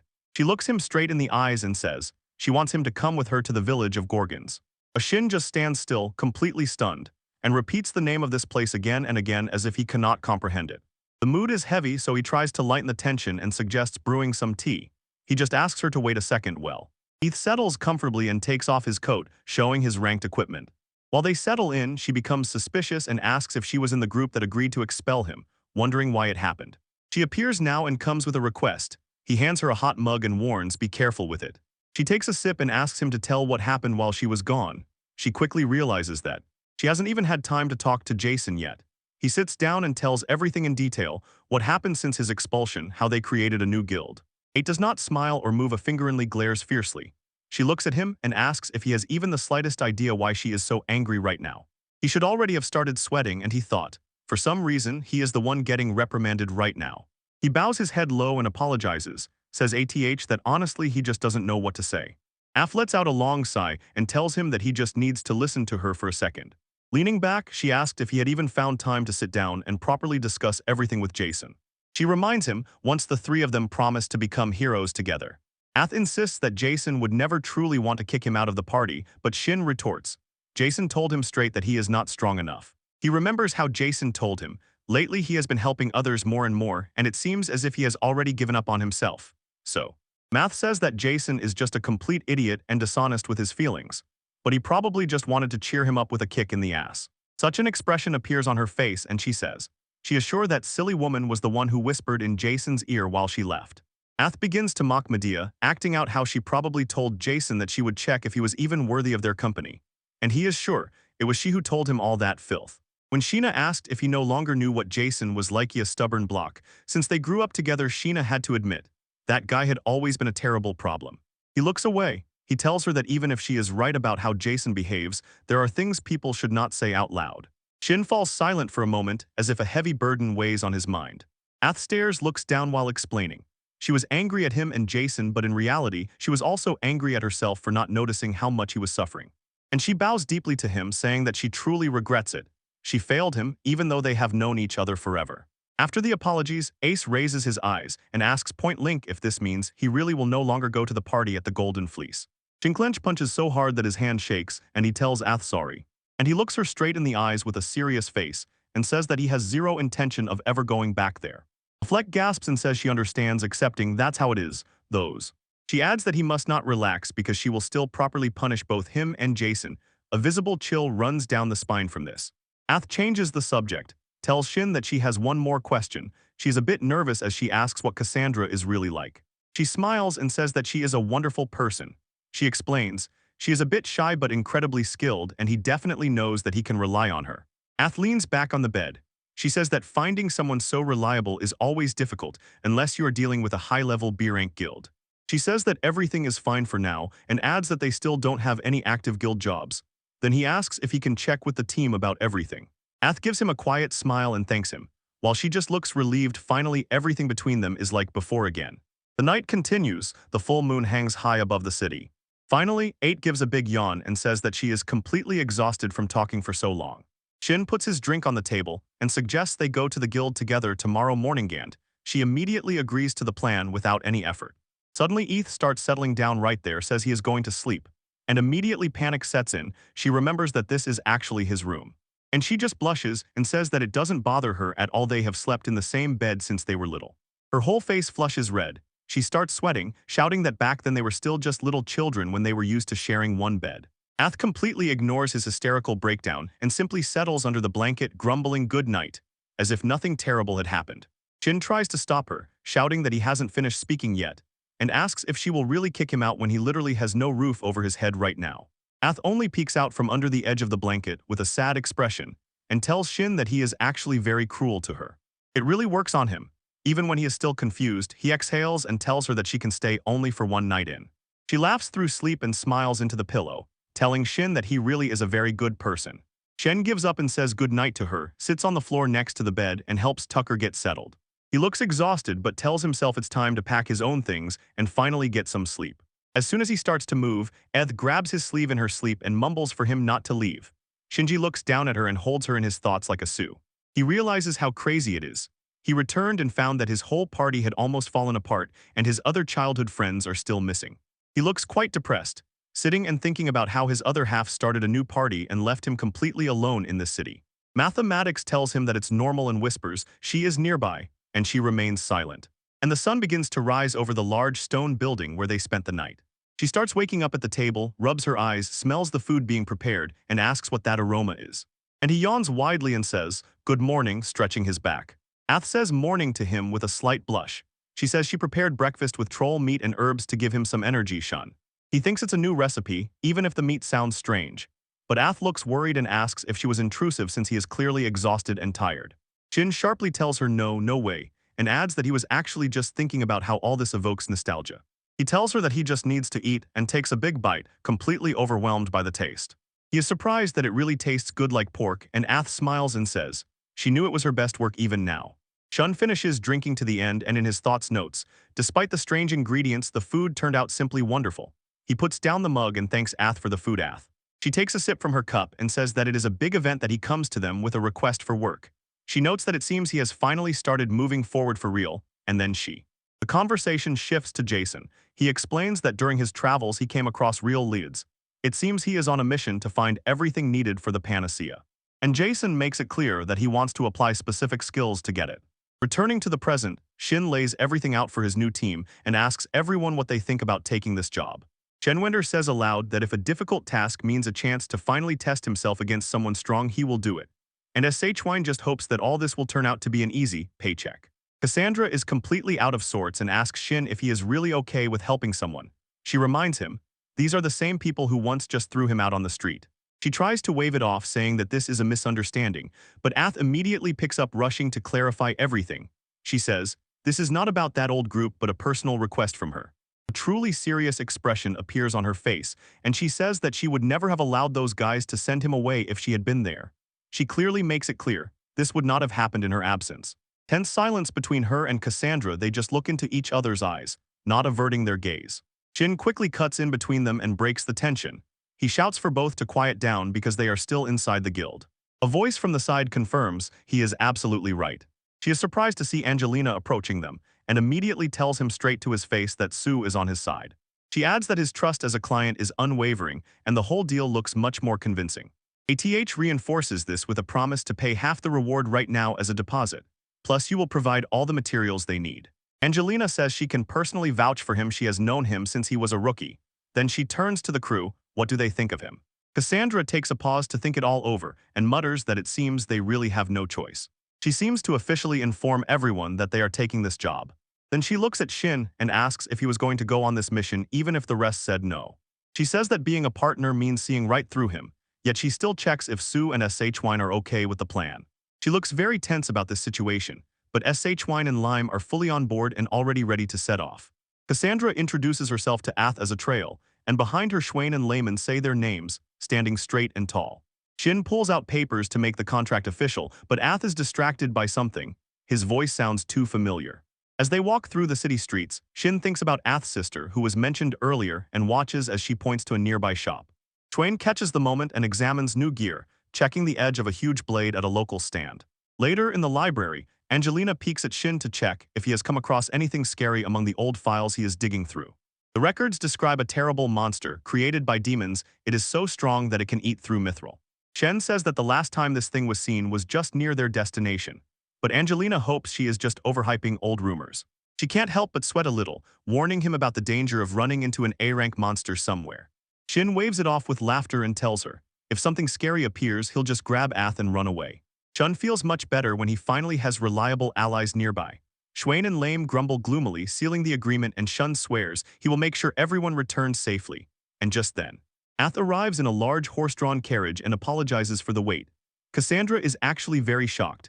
She asks if such a nice ride is really Shin's personal property because usually, Mother has to get ready to travel and go to remote places where there are no stage coaches. She explains that she also earns well on the side, that's why they got their own wheels for traveling. It is clear that Shen and 8 can simply take turns driving. He looks around at the others and tells Cassandra and Schwain that they have been officially assigned to duty during the trip.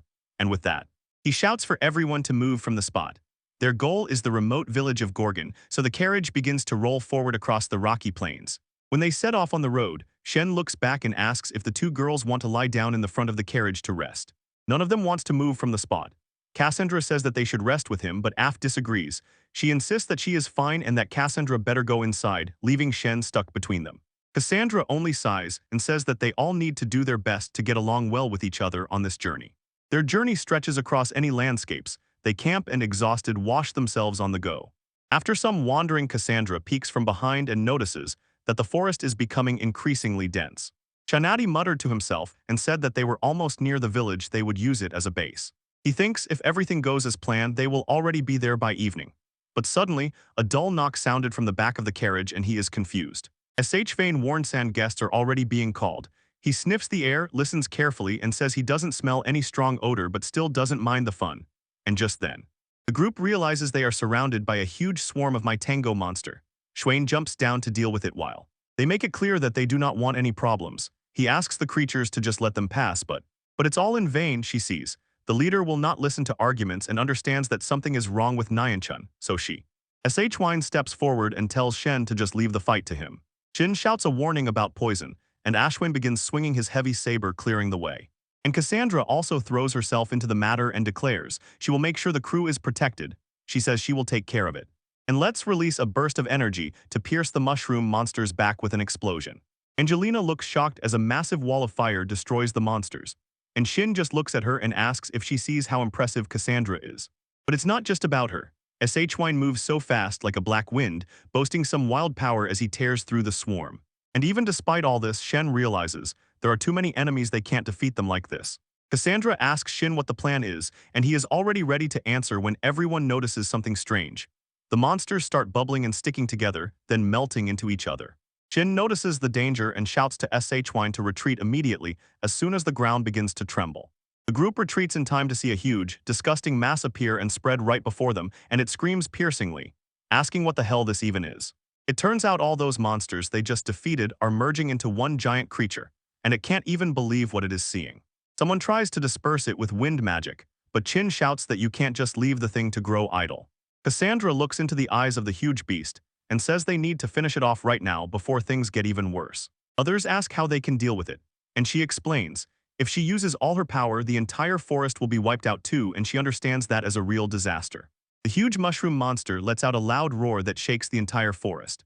Shin stares intently, as if trying to defeat it with his gaze, thinking, No matter how it grows, somewhere inside there is still a hidden core. He does not look away from the beast. He understands that just one clean shot and it will fall. Angelina begins casting a spell, while Schwain tells the enemy that they are not looking for talks. And she looks at both, begging for help so they can finish this together. At that moment the group notices. The monster's hand bubbles, twists, and turns into something even worse. It seems the creature is actually sucking magic right from under the ground to stay strong. The beast swings its giant limb down, hitting so hard the ground cracks and almost hits the party. When she realizes that this thing is much faster than it seems, Cassandra asks what the plan is. He orders her to keep the monster busy until he gives the signal, and she replies, "Leave it to me." Chen yells to everyone listen as they gather again before the final breakthrough. The monster swings its massive heavy hand and with a crash cuts through the nearby trees. Chantal's Angelina enhances his attack and she begins her co-singing incantation. Shwine says he feels a wild surge of power rolling through him like a wave, while Alshin tells Shwine it's time to move and the orc replies, he is ready. Energy begins to swirl around Shin's sword as he prepares for a powerful strike. He dives straight down from the air, aiming a heavy blow at the monster. The giant beast looks stunned. The force of the strike hits it right in the face. Cassandra holds the thing tense, and Shen cuts through the air with a giant wind blade. They shout that today they will finish everything. Ashwin steps back and catches his breath. Shin puts everything into one huge swing and cuts a giant empty circle right through the center of the monster's chest. Angelina froze in shock, unsure if that one blow was enough to end everything. But she does not lower his guard and says, "This is not the end yet." The creature's flesh begins to stretch and twitch, then contracts. Again Somio notices. The monster is still alive and trying to patch itself up. Twain notices a glowing core deep inside the monster, a mass of regenerating flesh, and decides to make his move. He clenches his weapon and dark energy bursts around his hand, then tears forward into a crazy, spinning airstrike. She sprints forward to help, shouts that he will come and save him, but Cassandra grabs him and orders him to just wait and watch.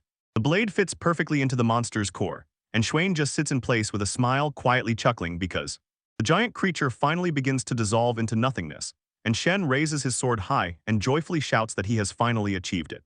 Then Sin stands over Schwain while the orc catches his breath and says he can't believe how quickly he reacted at that moment. Schwain just shrugs. He says he was lucky and hit right in the loudest part. Meanwhile, Cassandra walks by and says he did everything excellently. The giant monster has finally been toppled. It is melting and dripping into a puddle. Cassandra turns to Shin and asks what his plan is for the message. He wanders his gaze over the remains and thinks that leaving it as is a futile matter. So he tells her, apparently he has quite a good idea. The group begins to quiet down. Somyeon shouts that it has finally ended. And Angelina calls everyone to her. She has already finished cooking. She tells Shin that she has created another masterpiece, and he replies that he really wants to try it. But everything becomes strange when the entire crew, Shwine, Lime, even Cassandra stand there looking quite frightened because of what is happening in the cauldron. Everyone is intently watching the soup bubbling, and someone asks if she really used those monster mice as the main ingredient. The team wonders if it is even safe to eat but decides, maybe they should just jump in and test it out. Shwine and Lime look at the skewers as if preparing for battle, while Cassandra simply examines the food with complete distrust. As soon as they take a bite, Cassandra's eyes suddenly widen in shock, and Shwine immediately shouts that the dish is actually incredible. He says he could eat this dish forever, and even Cassandra admits, it's sad how much he really loves it. Cassandra is still shocked that she actually turned those monsters into food, so she explains. His gift lets him know exactly how to clean and cook any ingredient. When Angelina pours another serving of soup, she points out that Shin has changed a lot since they started traveling together. Shin is not very sure and asks if she really thinks so. Angelina speaks firmly and declares that she noticed. He used to fight much better than now when he was still in his old party. Shin pauses, thinks, and says that if he has really improved, it is largely thanks to people he can truly trust. He clenches his fist and admits he finally realized that he really had the potential to grow. Angelina looks away and simply replies quietly. She looks down into her bowl and suddenly realizes she is overcome by a slight annoyance because she sees how far he has gone without her. She notices his mumbling and asks if he said something, but he just waves it off and says it's nothing, absolutely nothing. Then Shen tells the group, start resting in turn so that tomorrow you can be in formation. But then Cassandra suddenly freezes. Shin hears it too. He presses his palm to his ear, trying to understand if he really hears someone singing in the dark. The whole group goes into high alert mode, while Sin thinks it's just the residents, and Angelina wonders who could possibly be out so late at night. Cassandra decides they need to check it out. Then Angelina tells them not to push and to gather as soon as the barrier is set. Shin claims he can handle it, and so the two begin to break through thick bushes and grass to find the source. Shin moves the point forward and notices, a little further along the path, an open space. And Cassandra realizes the singing they heard is coming right from that very place. As they approach, Cassandra asks what he sees, but he remains silent, only looking through the trees at a wide clearing under the bright full moon, where they finally notice something incredible. The girl stands on a rock, her back to them, glowing with a strange light. Shin is stunned by her beautiful singing voice, and Cassandra notices that even the air around her seems to sparkle, but then Engine goes deaf for a moment, and instantly a feeling overwhelms. There is something incredibly familiar in that voice. He calls out to check if anyone is there, and the girl stiffens with fear, wondering if he really noticed her when she was standing here. Perseus quietly laughs, admitting he had no idea. He managed to hide his presence perfectly. The girl just froze in shock, but Shin already noticed her. Perseus strikes a dramatic pose and declares that it is the power of love, leaving the girl standing there in complete silence. She starts sweating, realizing all this time someone else was hiding in the forest. Perseus looks very self-satisfied as he says he already knew it's her, and she is just calling his name and saying that the style with eavesdropping does not suit him at all. He begins calling her his songstress and says she is just as beautiful as before. She only looks at him with complete disgust, utterly shocked. Perseus falls to one knee and continues playing the role, despite her saying she hates him, so she just yells at him, demanding to know why he is here at all. He says the reason is obvious and starts rambling about how her eyes sparkle just like stars. He doesn't stop and goes on. He praises her sunlit hair and even emphasizes that her little crooked teeth are actually incredibly cute. He insists that he came only to not miss anything, not a single moment of her beauty. That girl has already completely given up on everything, and Perseus looks quite confused when he asks what is wrong with his princess. The group watches the scene from behind the bushes, and Cassandra asks if those two really were the ones singing earlier. Meanwhile, he was struck by the words princess and knight. He heard them and decided that this might be a secret meeting. Angelina adds that it seems like a tryst between people from different social classes, like some kind of insidious, forbidden romance. Cassandra watches them closely and notes that to her this does not look like a fairy tale at all. It just sounds like two of them are in a huge quarrel. The girl in the kimono yells at Perseus that he is just in the way and orders the guard, let him go home. Perseus seems to be blushing and shouting for him to give her even more insults. He sharply changes the subject, says he doesn't know who they are or where they came from, but he looks intently right at their hiding place. He says that eavesdropping is not very commendable and orders, time to show yourselves. The group jumps up, raising their hands. Angelina immediately apologizes and Shen tries to brush it off, saying the singing was so beautiful that he simply couldn't move. Perseus says that is a great position, then suddenly composes himself and asks who they are and what they are doing in the forest. She explains they are just travelers fulfilling an order from Corinthos looking for ingredients for new potions. Perseus listened to their story and said that it is a long road, so he sympathizes, but warns them that most likely they will not find these materials in these borderlands. Shin stands up and voices their side, which Perseus asks who he is. Chin raises the crest and names himself the sleepiest of the Panachaean Guild and says he studies medicine and came here for a rare material. The girl in the kimono notices the crest and understands. She had seen this in the town before.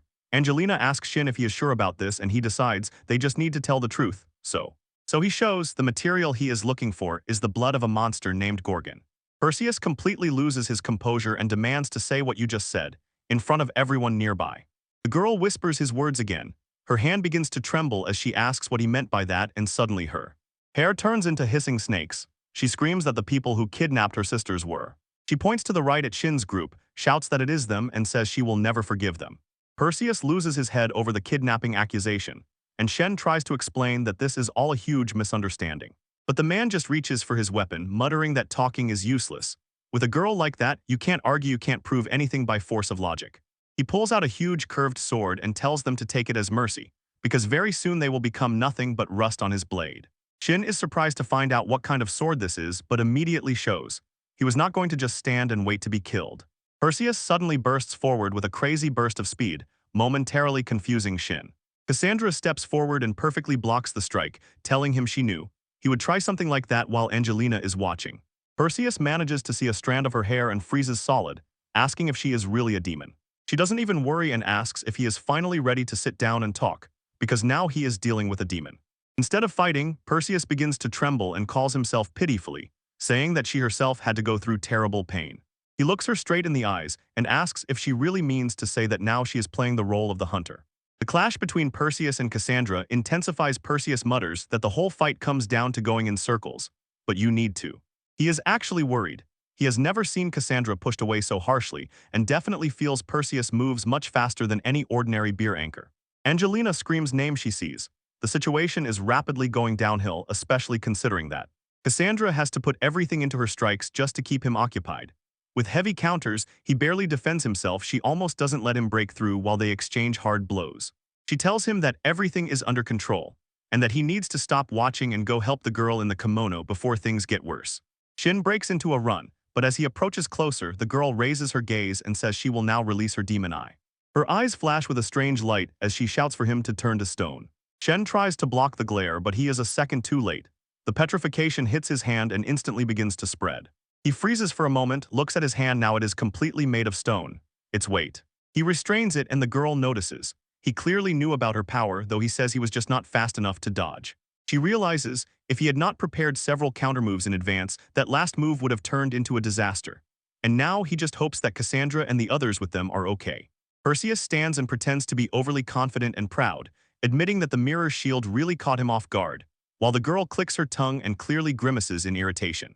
He asks him what the next move will be and says, if he simply repents and returns the people he took, maybe he can really convince the princess to allow Shen to live. But she does not give an inch. He tells this guy that it is still too early to make such loud speeches while Perseus completely loses his composure. He is struck by the fact that Asclepius is still standing. He cannot understand why the petrification did not work. Shin quickly casts a healing spell to restore the damage on his hand, and thanks Angelina for intervening and saving him just in time. Angelina calls Swain to make his move, and this giant is burning with desire to plunge right into the middle of the fight. A small object falls through the air, a clear sign that Shin's plan is finally starting to come together. He grabs the girl by the hand and lets her know that they were lucky to analyze her power in time so her evil eye will no longer work against them. The girl in the kimono speaks first and asks everyone if they can put away their swords for a second so things don't get any worse. But she is not finished yet. She told the group that he still wants to try and have a real conversation with them before anyone else gets hurt. He turns to Shwain and tells him not to kill that guy, while the orc cracks his knuckles and says everything is under control. Perseus is completely confused. He can't believe that Shin so easily gives orders to an orc warrior. The boy tries to keep it together, insisting that as a knight of princesses, he can't just give up and walk away. Shwain doesn't even let him finish. He rushes forward and with one huge blow drives Perseus into the ground. Looking down at the fallen knight warrior, someone aloud thoughtfully asks if that man was really worth all the suffering they just went through. Cassandra puts her weapon away in its sheath and admits that for some reason she never managed to find her rhythm during all this chaos. While Shin extends his hand to the Gorgon girl, asking if she is finally ready to sit down and talk about everything now that the fight is over. The girl lowers her gaze and seems to say she will speak as long as they promise not to kill her at night and eventually stops this prolonged conflict. Shin watches as the group begins to calm down and thinks he never intended for things to go differently. The group shifts the conversation to a quiet mill by the waterfall, hidden nearby under the moonlight. As soon as he enters, Persia stages a grand self-reproach, slapping his head on the floor, revealing that he was previously a B-rank solo adventurer. Cassandra tells him to simply forget about it since everyone survived. She looks around and asks if everyone can agree with that. The girl agrees, everything needs to be talked through and this is definitely the best way to handle the situation. So she decides it's time to get to work. She suggests they start over with normal introductions to ease the atmosphere, sitting there together with Perseus, while she and I are at the same point. He introduces himself as the leader of the B-rank party Legion, originally from the city of Corinth. The girl brings hot drinks to everyone, hoping the taste will suit each person. Shin takes a big sip while watching him, looking quite surprised at how quickly he settles in, as if he had always lived here. She moves closer and asks Shin if he might be hiding monsters. He tames the question, throws him so off balance that he becomes completely confused. Shinkler mixed everything up, explaining that his gift is a universal translator, and someone nearby cuts in, saying he misunderstood everything. He does not stop and insists that he can only hear and speak with animals or monsters, and he has no power to control them at all. I wonder if the creatures that follow Shin really do so out of their own free will. Shinju smiles and tells her that this is exactly the case, they are his dearest comrades. Medusa looks truly stunned when she realizes that he is telling the truth. Perseus starts shouting that this is unfair, she understands the princess. But Angelina quickly stops him, she orders him to shut up. The girl finally introduces herself properly. She is Medusa from the Gorgon village of Gris. She explained that her gaze used to turn anyone she looked at into stone, at least that was the case, until recently when this changed. She says how easily she can dispel this curse, and Angelina replies that she just needs to call him, let it be brief. Alina still has one big question in her mind. She wants to know exactly what medicine he used on Chen earlier.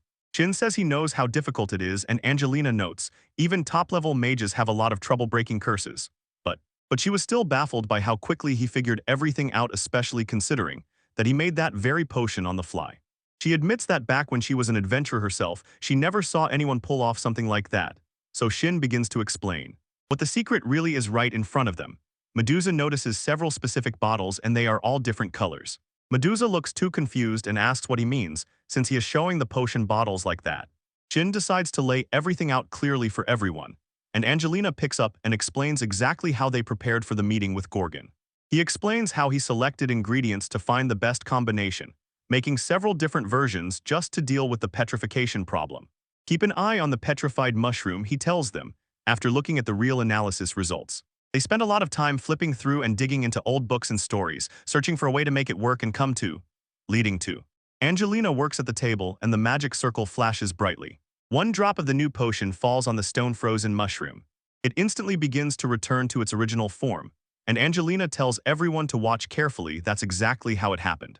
Shin stands confidently, finally showing that his unique gift is called Child of the Medicine God, which gives him the power to analyze and cure practically any disease, curse, or poison, and also he can brew medicine himself.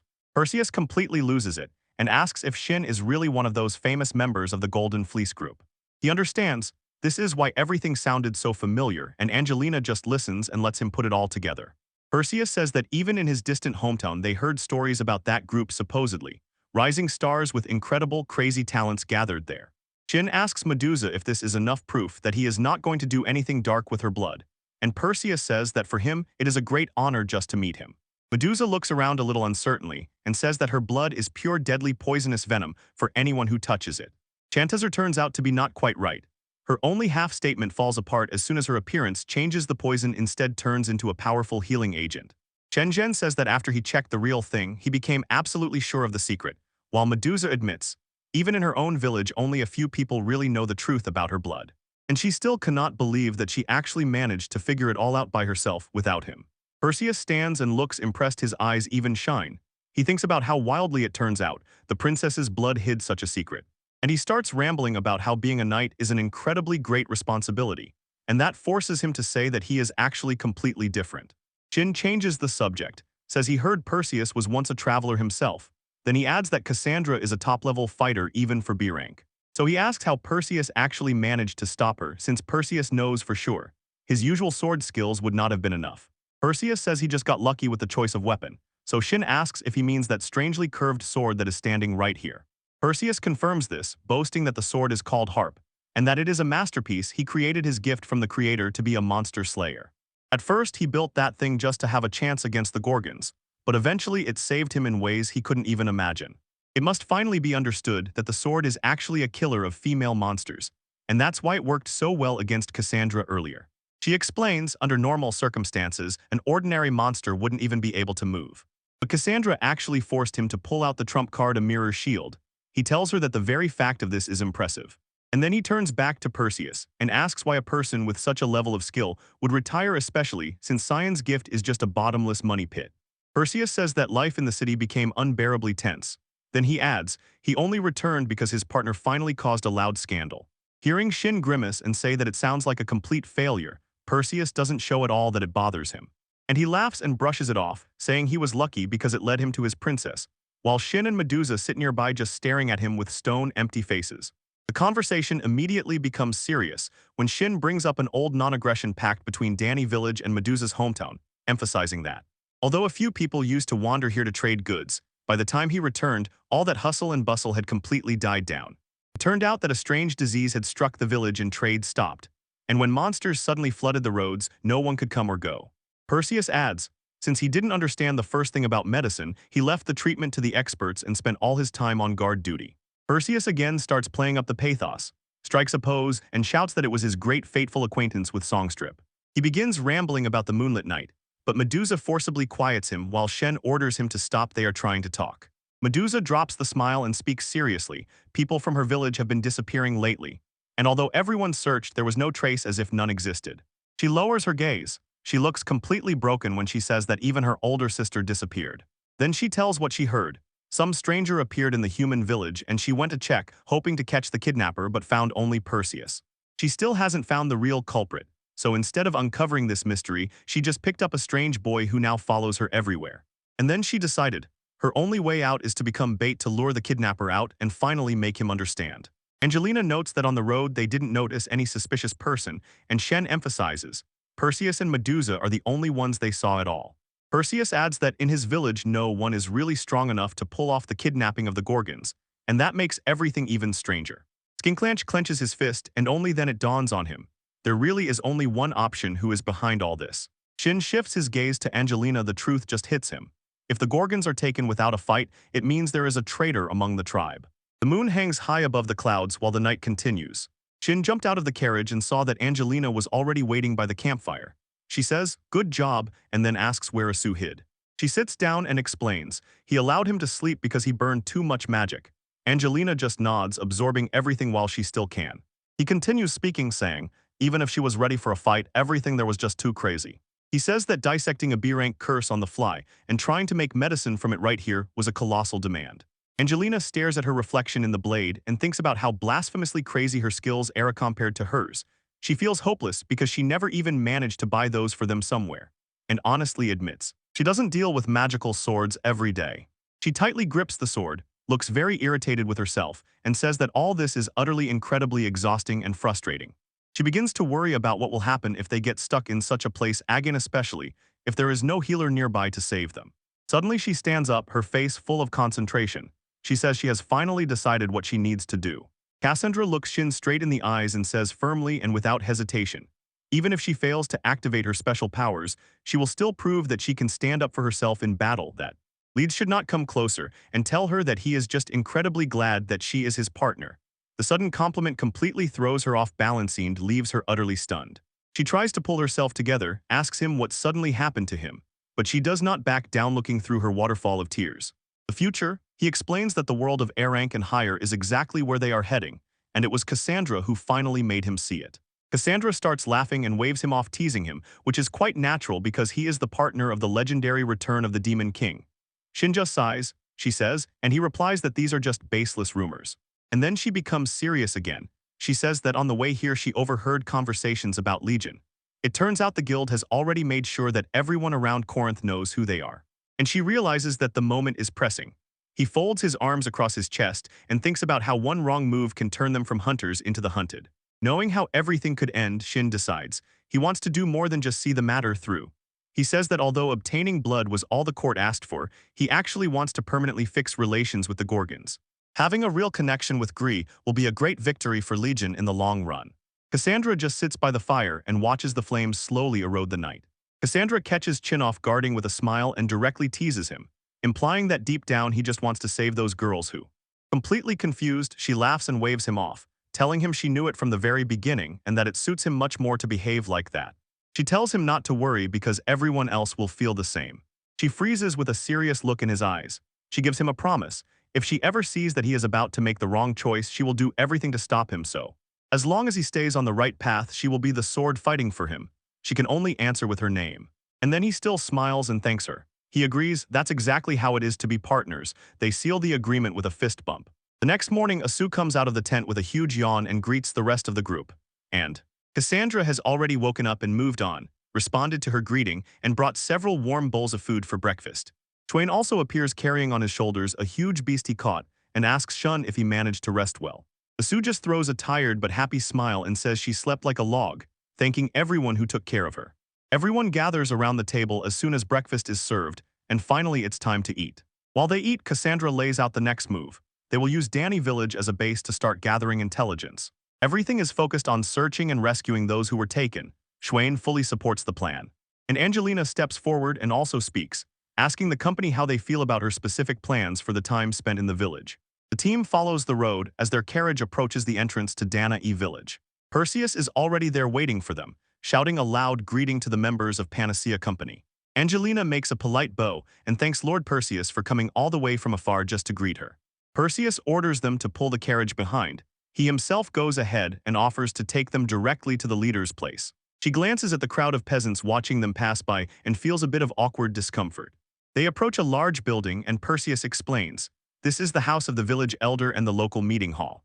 The A pair of boots clack on the floor as someone approaches the group and calls out if Perseus is here. It is the village elder's daughter, Andromeda, who comes in with demands and directly asks if Perseus is the one causing all this noise.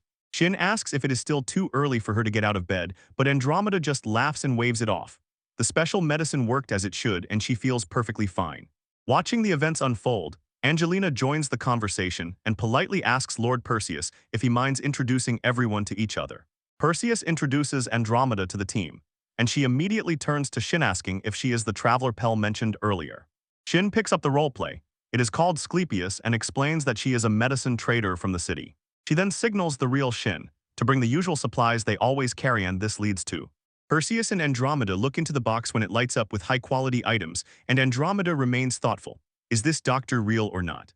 Perseus is stunned by the quality of the equipment, and Andromeda feels a bit uncomfortable and asks if they can really just take all of this. Shin simply gives a gentle smile and says that this is exactly what they are dealing with. He insists that they accept it as a gift so that everything is right from the start of the new friendship. Andromeda thanks the group for their help and asks if they came to see her father. She tells Pell to show everyone to the dining room while she goes to find him, and Pell replies that everything is under control. As they walk, Shin asks why the girl is getting up and moving if she was supposed to be bedridden. She thinks that some secret must be hiding behind that miracle cure, so she suggests first talking to the leader. They meet the man responsible for everything. He warmly welcomes Asclepius and the guards to their remote home, introducing himself as Cepheus, the official leader of Dani village. He tells them that after such a long journey, they cannot just stand around idly, and invites everyone to sit down. As soon as they settle with a few drinks, he says he is sure they have already heard rumors about their situation. And he explains that they used to trade with that other village until Gorgon appeared at a meeting and started simply attacking people. At first, everything was fine, but Cepheus looks very embarrassed as he tells how everything suddenly changed in one day. The chief says he heard that a traveling merchant sold the village a special antidote, but Andromeda looks very exhausted just from the mention of it. He explains that at that time his daughter was poisoned and she almost died. He admits it is already a miracle that no one has died so far, but if it continues like this, soon it's only a matter of time everything will become truly terrifying. Andromeda changes the subject and says that she heard about their escorts or about great adventurers, and Angelina confirms that he is a top guy in the city. Shin thanks her for the introduction and gives his name. Meanwhile, Angelina lets the leader know that he heads a B-class party called Legion. He introduces Cassandra as their fencer and immediately says that she is a half-demon. After that, he states that he trusts her the most of all. She is considered his partner. Then he introduces Lime as if she is the one who handles healing in their group. The peasant stands stunned, seeing a slug on his shoulder, while Perseus just stands and watches the performance unfold. She admits they cannot be blamed for the shock, but Lime just smiles and tells everyone that he is not a bad slug. Then don't they promise that the boy is just a harmless healer, and they have nothing to worry about. Chun recalls that there is one more person left to introduce. His name is Shwine, an orc warrior who was standing guard near the carriage while that. The boy from the village approaches closer and begins to stroke the side of the massive beast they brought. The boy looks up and sees the terrifying face of Shwine staring intently back, and the boy freezes completely dead still from shock. Andromeda grabs the child and pulls back, while Shwine just stands still and looks puzzled by the reaction. The villagers start whispering, asking Sheen if he really tamed monsters and demons, but Sheen just waves it off. He doesn't have such crazy power. He explains his gift is called devilry. It only allows him to gain the trust of demons through conversation and respect. Cassandra keeps getting confused and shouts that she didn't follow him because of some gifted item, and Angelina just smiles and says she believed in him from the very beginning. That's how it goes. Sheen offers to help the village with their main problem, the Gorgons. The chief looks incredibly relieved and says they sincerely thank him. They were just talking about scraping together money for a request from the guild. Chun asks if they can stand guard at this place for now, and the chief promises they will make sure a worthy reward awaits them. Shenad is already on site, letting everyone know he has figured out the situation and is ready to get to work. Several days pass while the group settles into rural life and begins helping with local defense. One of the locals puts simple soup and bread on the table, apologizing that this is all they can offer right now. Chantal doesn't need to worry, they are already stuck on dry rations, so he is actually incredibly grateful. The woman tells them to just call if they need anything else, and Angelina promises to inform if anything happens. When they are left alone, Sheen says that Shwayne and all the guys are still on patrol, but he wants to go through all the details they found, explain how he spent the last few days with the guards, and that he didn't notice any large groups nearby. The village hasn't seen any signs of attack for a long time, and Angelina notes the local guards are actually much more skilled than they seem. She admits he is really shocked at how quickly the villagers and guards found common ground with Lime, and the others especially considering that. It was a crazy risk just showing up with that company of monsters, but he breathes a sigh of relief. Everything turned out as it should. Angelina shifts the conversation to a more serious tone and says it's time to review the report on the victims from the previous incident. Chen finishes reviewing Andromeda and other villagers who were attacked, and Angelina can't help but notice how high-level that miraculous treatment really is. But she points out that to an ordinary person, everyone looks completely normal. Although the villagers walk around full of energy, this recovery is nothing more than a complete showy front. He explains that the poison is still in their bodies, and they are only delaying it so the medicine can fail at any moment. And Angelina is caught off guard, and she asks if even someone with Shen's power level can't just take and solve this problem. She admits that he can heal them, but he thinks it's too dangerous to reveal their position while they still don't know who is behind all this, which Angelina has to agree with, especially considering that they are still basically flying blind. For now, Shin decides he will simply give the locals some of his special tea to give them a bit of endurance, mainly to annoy the one who arranged this. But he understands they need to find those responsible as soon as possible before this situation drags on too long. But there is one lid. The antidote applied to the residents contained a very specific blood type. Angelina suddenly realizes the full seriousness and asks if this means that the attackers are actually connected to the merchant from the village. She confirms that this is most likely the case, especially if they are dealing again with the same one who already used the poison. And Cassandra runs through the idea of the poison user Gorgon in her head. Such a threat is far beyond what a B-rank adventurer usually handles. Despite everything, she gets fired up and says this is the perfect moment to show what they are capable of. Shin and Angelina are both on board, agreeing to give their all as they prepare for the next move. Angelina asks what the plan is from here and says he has definitely decided to visit that hidden village. He thinks he might even tell the village head that he can use his special gift to try to negotiate with the people there. Angelina points out that mysterious merchant most likely won't come anyway, so they can immediately dive into the lion's den and finish this faster. Cassandra says if they are really heading to that hidden village, they will definitely need Perseus to help. Walsh wants to avoid a dirty head-on clash at any cost. Cassandra insists at least let them prepare equipment for everything that is coming. The group is just finishing a conversation about how they will leave tonight when a loud bang on the door cuts them off mid-sentence. The man from the village, Timos, rushed into the house at full speed, completely panicked, shouting that he finally found them. He is all sweaty and barely breathing but still shouts, "Huge accident, we must leave immediately, quickly." Chen grabs him to study and orders to pause and breathe, asking what exactly is happening. So Timos pulls it out. Apparently in the forest right on the edge of the village, a whole pack of trolls has appeared. Massive creatures are already stomping through the trees ready to tear everything apart.